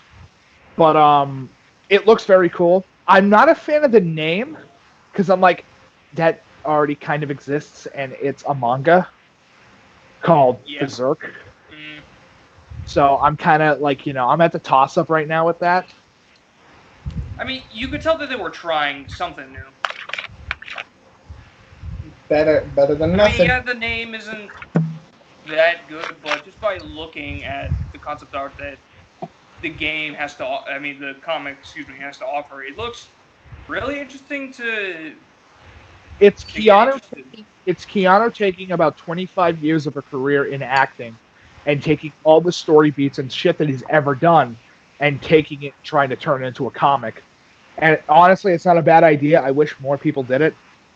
I've always wanted to see what a Christian Bale comic would look like, personally. Of how fucking funny that could possibly look. Oh, that'd be nuts. That'd be great. Or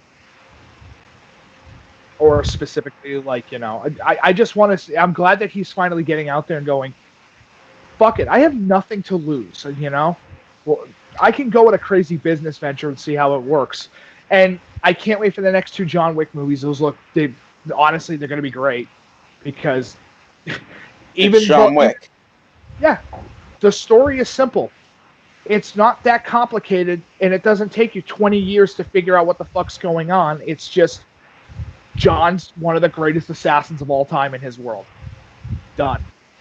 But John's old. How do we convey that he's old? Well, instead of showing that he's an old-ass man, instead we do something even smarter, which is, hey, why don't we just let him get beat the fuck up over the course of these movies to explain why he's all, like, how come he's slower, than what he was the first time that they started doing shit. I'm like, that's a really smart way to do that, honestly. Hey, but Berserker's going to be very good. I think it's going to be a very good comic. The art style looks fantastic. The panels look great. I'm not too sure about what the characters are going to be like yet because I haven't heard too much about it. But I know it's going to be good. It reminds me almost like Mad Max, but with a little bit of cyberpunk. Definitely probably a little bit more Mad Maxy, but I get a very big John Wick vibe from it. And I think that's just from my own personal taste that's what I'm getting from it. Understood. Because you like John Wick. John Wick was very good. James, if you've never seen John Wick, you have to. It's very good. I have seen John Wick. Anyway, as we were saying. What it's the you know, we might as well just get into the next topic. Fuck it. I think we said then we're on break because when we come back, you know, Indy first, Game of the Month. We'll be right back. We're finally going to do Game of the Month because we actually are able to do Game of the Month this week. Can I go? Yeah. Can I go last for this because I actually have a very specific answer in mind. Yeah, that's fine. But yeah, we'll be John Wick into the Spider-Verse. We'll be right back. Don't go anywhere. Mushtech once said, "Whenever you feel lost, go back to your roots. Often, lost love is found in the windy streets you left behind."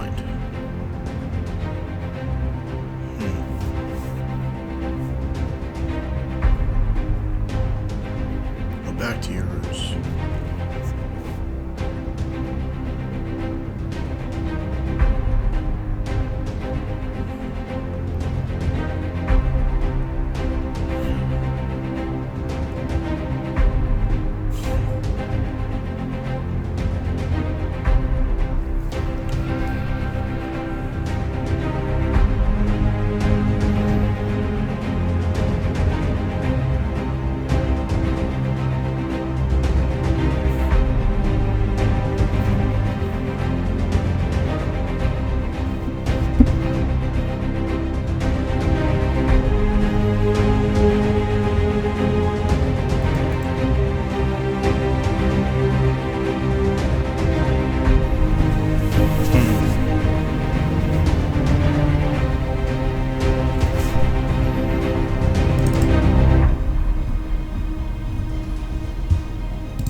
Well, guess who's back?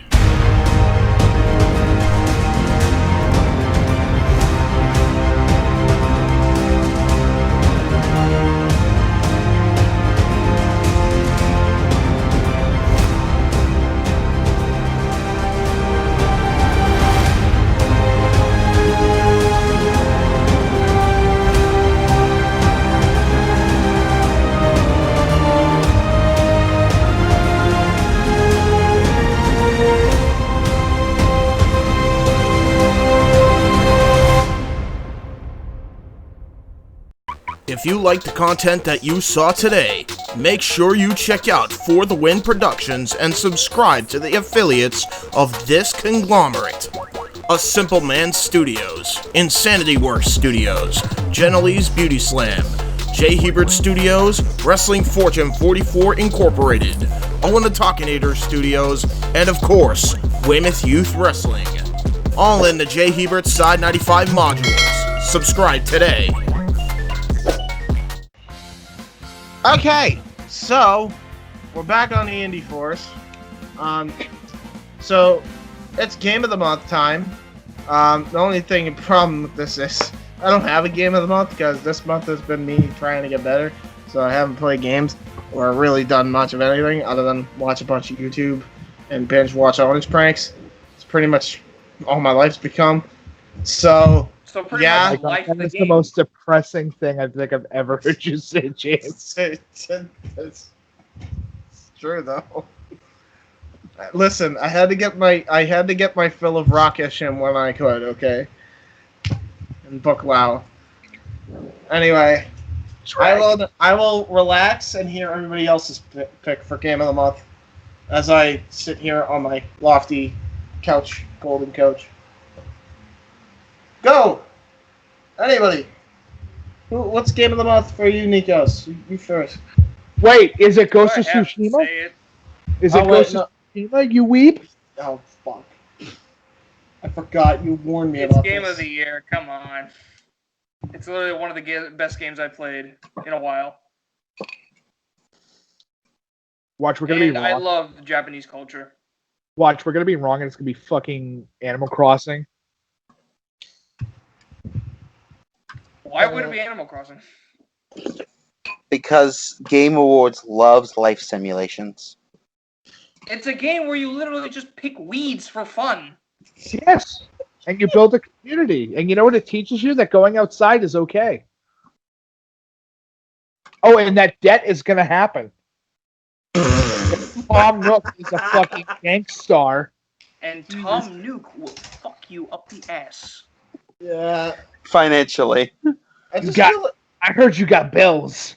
You mean I feel like Animal Crossing is just, a peaceful version of Pokemon, where they don't fight.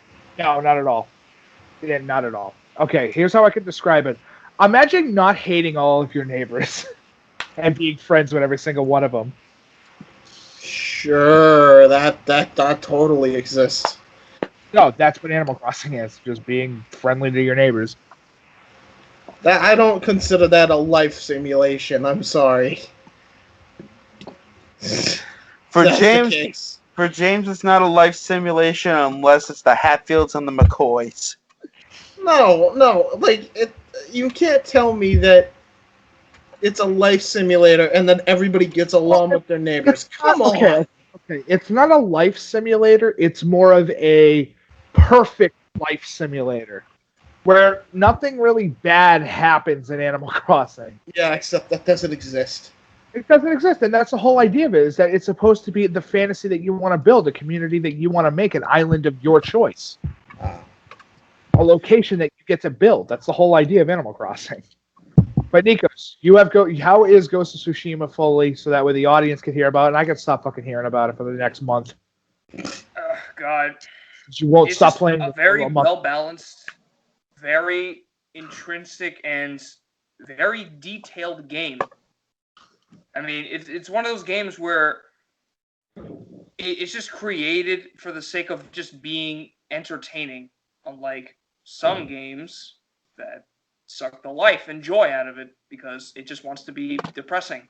Where this game does not want to be depressing, but actually is factual to a story based on actual events that some would find engaging and impactful.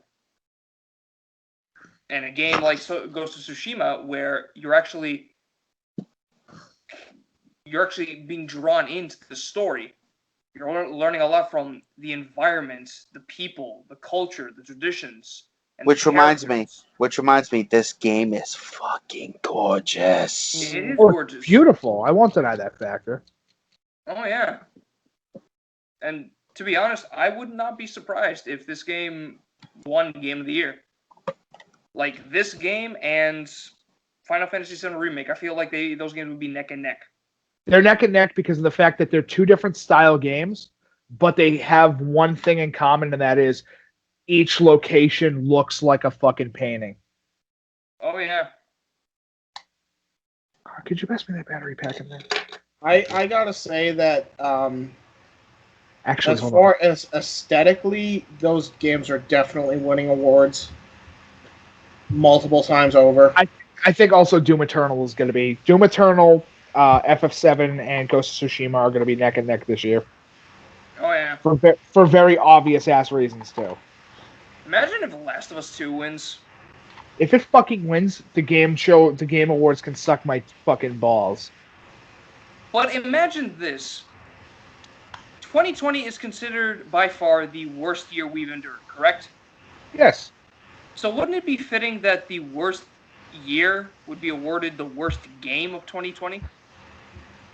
I honestly think that game is probably the biggest mistake I think I've ever seen Naughty Dog ever make. Oh, indeed. And this is coming from a guy who's played the Crash Bandicoot franchise and had to deal with all that fucking shit. I mean, at least it'll probably get nominations, but I don't know if it's going to win any major awards. Maybe awards for, like... Actually, Most I don't even know what progressive awards they win. Most progressive game in the world. Yeah, if that category existed, probably.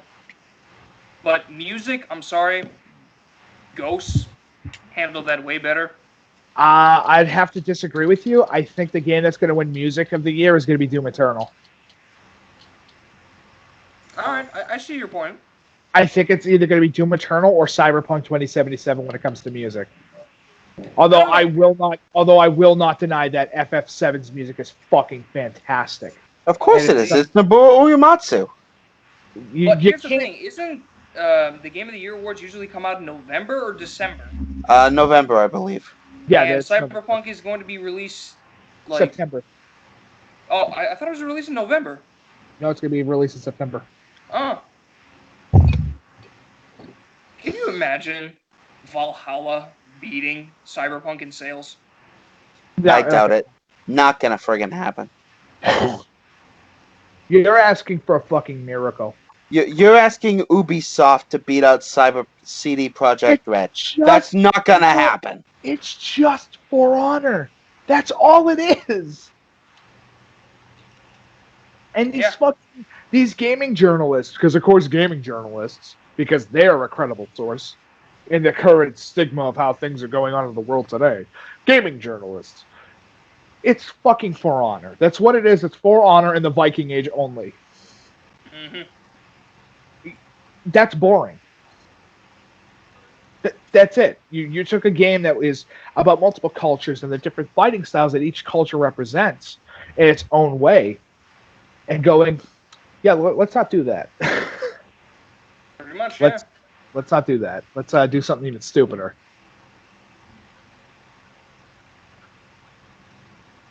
Yeah, I think that game is just terrible. Casey, I would say at this point it's your turn, good sir. I'm actually going to go last because mine ties into a reveal that I think a lot of you guys will get a kick out of. Oh my god, he finally bought another dog. And candy corn. Nope. Even better. You finally decided to get lemon plants. I'm so glad you decided to become Goro for Mortal Kombat for us. Finally. Anyway, Mike, your game of the month. My game of the month is actually a game I wasn't expecting to enjoy as much as I have. Because I've heard, Tom Clancy nowadays isn't that important of a name anymore when it comes to the scale. But I've been playing Breakpoint almost like for the past month and a half now. And you have been pulling off some bullshit. I've been pulling off some fuck shit. James, if I can get the clips, there is some bullshit-ass shots I'm making in this game. And I'm talking about, I'm shooting through 2-inch slots into dudes' heads that are behind cover. From with a fucking sniper 600 rifle. meters away. He has video evidence of this, James. This is a real thing. This is scary. This is Mike being too good at fucking sniping in video games. Right. Yeah, I've had a lot of fun with it. I love the mechanics of the game. I've already prestiged 3 of the classes in the game, and I've already maxed out the perk system. Yes, Casey, I've already maxed out the perk system. That does not shock me at all. I put about maybe 30 hours into the game, and I've been playing it every weekend I come down to Lillian's. And a little bit when I'm at your place, so I can just finish stuff up. Yeah. Have pretty much completed the main campaign already. Yep. Have really enjoyed it. I love the fact that the Punisher's in the game. As James goes, what the fuck do you mean the Punisher's in the game? John Bernthal plays the lead villain. Which is badass. Yeah. Because he fits so well as the character of Walker. And he does such a good job with it. Yeah. I love the mechanics. I love the fact that you have to find equipment. It isn't just shit that you automatically have at the start of the game. Nope, weapons and equipment OSP. Yep, and that's how it should be. Having to find your equipment, but mostly finding blueprints for guns so you can customize them and make them better. And yeah, just the general feel of the world is very nice. I like to be able to just go into an environment and just do what I have to do.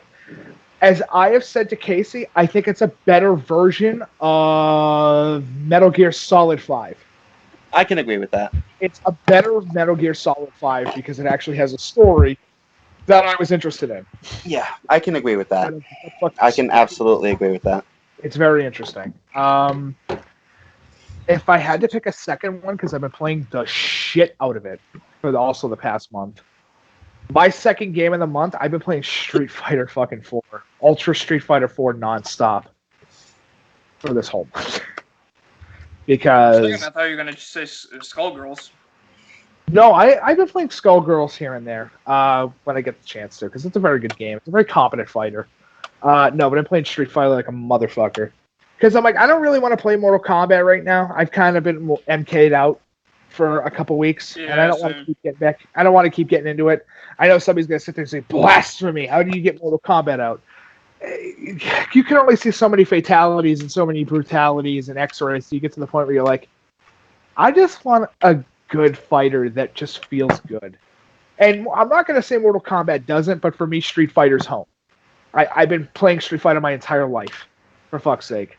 I've been playing competitively since 13 years old. Minus the competitive section, Street Fighter is to you what Mortal Kombat is to me. Yes, I've been playing Street Fighter forever. God, I've been playing it in the arcade since I was about 6 years old. I've been playing Third Strike since I was 6. So, yeah, I've been playing Street Fighter for a long fucking time. It's some of my favorite memories, especially having the chance to play, against Justin Wong and Daigo Urihara in Infiltration. And yeah, I didn't beat those fucking guys every time that I fought them. I've had at least 2 very clear victories over Justin and Daigo. Very clean, perfect victories over Justin and Daigo, and I hold that as a candlelight at the top of my fucking mass. And Infiltration, him and I just go back and forth all the time as Akuma. Because I'll constantly be, you playing Akuma or am I playing Akuma? But you ever thought of going Akuma versus Akuma? The reason why is because that matchup is too crazy, and sometimes the game cannot take it. It is literally a matchup that's just too much for the game to take.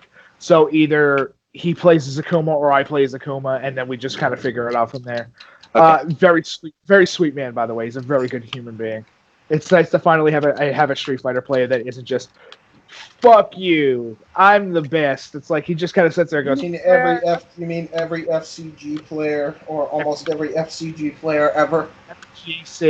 FGC, fighting game community. If you're going to trash on it, at least fucking say it correctly.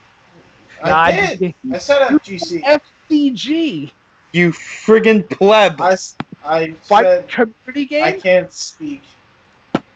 I don't know if you noticed it, but I stuttered on trying to talk about an episode of something today. I think I can be excused here. I'm kind of not able to speak. But yeah, you should be a mobile rapper. Yeah, I can do it. But yeah, I've been trying to get back. All you gotta do is just talk normally. All I have to do is just talk like 21 Savage. No, just talk normally.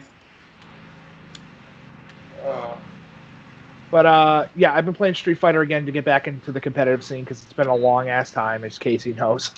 Yes. It's been a long fucking time since I've had my fight stick cleaned out and had enough practice to get back into the gear. Oh, it's shit. But yeah, it's been a good learning experience. It's taken me a while. I've been playing Omega mode mostly because of how fucking fun it is. Which James, you and I have to play one day because of how fun it is. Omega mode is way better than normal SF4. I have not played Omega mode. Did I have to play Omega mode? I remember I got it. I got it through the update, and we played a little bit of it, and then you went, we'll have to play it again. And then I moved out. Yeah. But yeah, very good game. Casey, your turn, good sir. Well, my game of the month is actually another surprise happening. My game of the month, believe it or not, is Resident Evil 5. For one very, very important reason. What's the biz, Chris? Actually, not too far off the mark. I'm gonna screen share right now, and I want you guys to read this. And I want to read this to you guys. It says, after 11 years, it's finally happening. Oh my gosh. Proton John and DC Douglas are co-oping their way through Resident Evil 5 this Saturday. I see. In other words, You're simply an actor. For 6.5 hours. Are they going to complete it? I do not know. They might. They should. Go for the completion. Don't be a pussy. Get them walkthroughs up. Get them. I mean, it's an okay game. I mean, it was actually the first Resident Evil games me and my cousin played. You could have picked the worst one to start. Yeah. Honestly, you're right. But you sad child. I can't believe you had to start with the one that kind of killed the franchise. I mean, my cousin was all like, hey, let's get Resident Evil. And we were at GameStop, and the only one we could find was 5. And I'm like, really? That's the best you got? Nikos, you and I should play through 4 together. You'd have a lot of fun with that. You would have a bunch of fun with 4. Okay, I'm gonna stop screen sharing.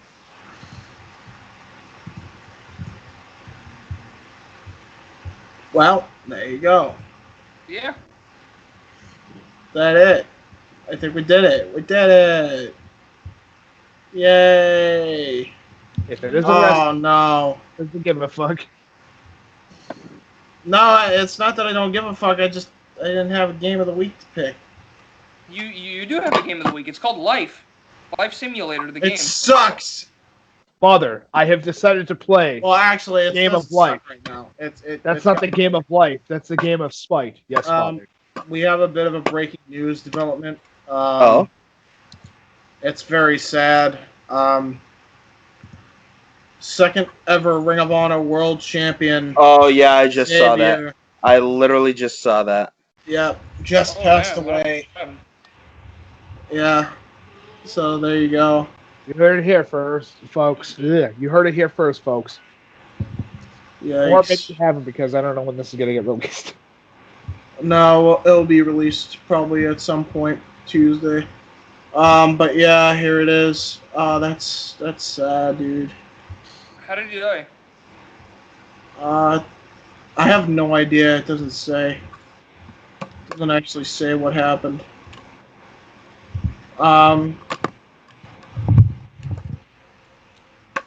I have no idea. Let me see. Maybe somebody will say something. Second ever. So I'm trying to find it. You could just look up on Wiki. Here it is. PW Insider has it. Hold on. There is no words on the circumstances of his passing yet.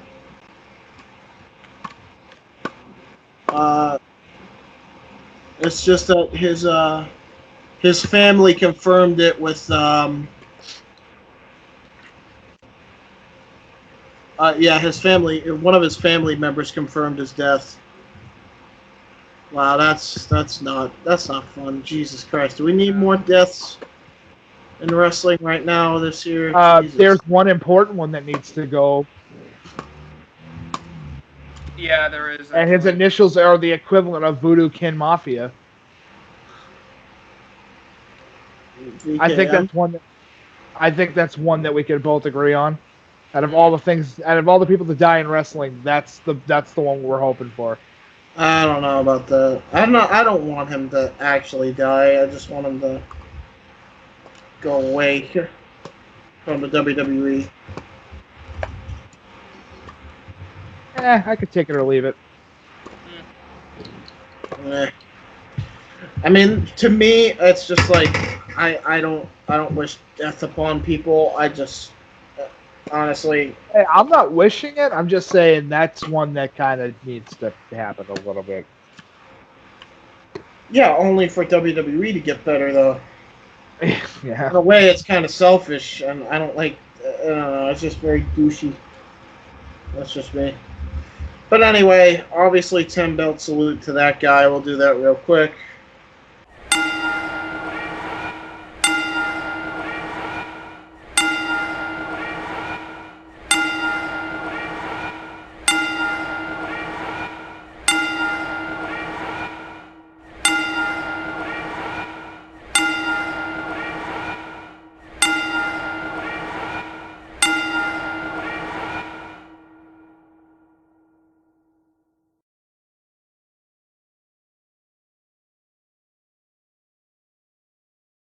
So there you go with that.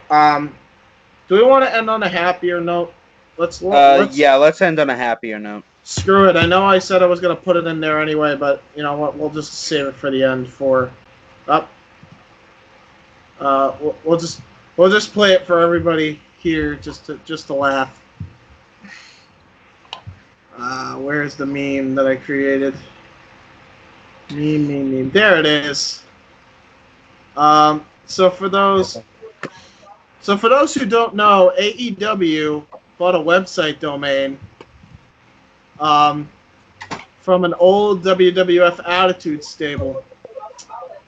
We are now going to play it all for you. Oh, man. Well, I would love to play it for you, but we got a dog freaking the hell out. Because my sister just walked in the door. Okay. Vic Borg. All right. Vic Bark. Now here we go. Bark Bickers. Here we go.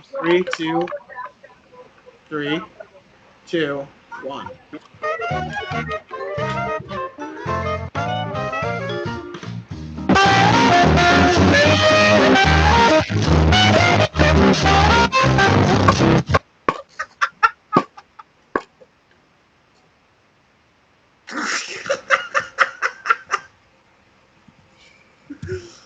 Oh shit. And on that. And on that note, I'm gonna go fix my sound setting on my phone. Wait, are you serious? Did it really glitch out that bad? It literally went blank for a second and then just resumed working, and I got really concerned. So James, you've heard it here. Your meme sucks so bad that Nikos' phone couldn't handle it. Actually, what do you mean it sucked? It's fucking great. If you're a wrestling fan, it's funny. Yeah, well, we're wrestling fans, so it's funny. Dude, you don't see the fucking hilarity that Tony Khan bought right to censor to use for his AEW website? Not really. I do. Listen, it's not as funny I never as... even heard of right to censor. It was an old Alright, there we go then. Yeah, that was an old WWF Attitude Era staple. And there you go, James. Your joke only works if somebody has watched the Attitude Era and has seen the worst fucking faction of all time. Yes. Yes. Okay, maybe one of the worst, because the worst is the Spirit Squad. Yeah. Alright, well there we go. I think that's everything. We ended on a happy note, somewhat. So if you like this show, hit that like button. Leave a comment and live chat. Or on VOD down below. Share on all social media. Do it! Don't do listen it. to him. Do it. He needs your likes in order to enact the new God Xenu. Don't let him do it. I think I literally just now hate James. I think in that one sentence, I think I hate James. What does that mean? You don't know who Xenu is? No. It's from a cult called Scientology. Oh. It's their god. That Xenu. thing. I was gonna say the only Xeno I know of was from the Skateboard Kid 2. Oh my god.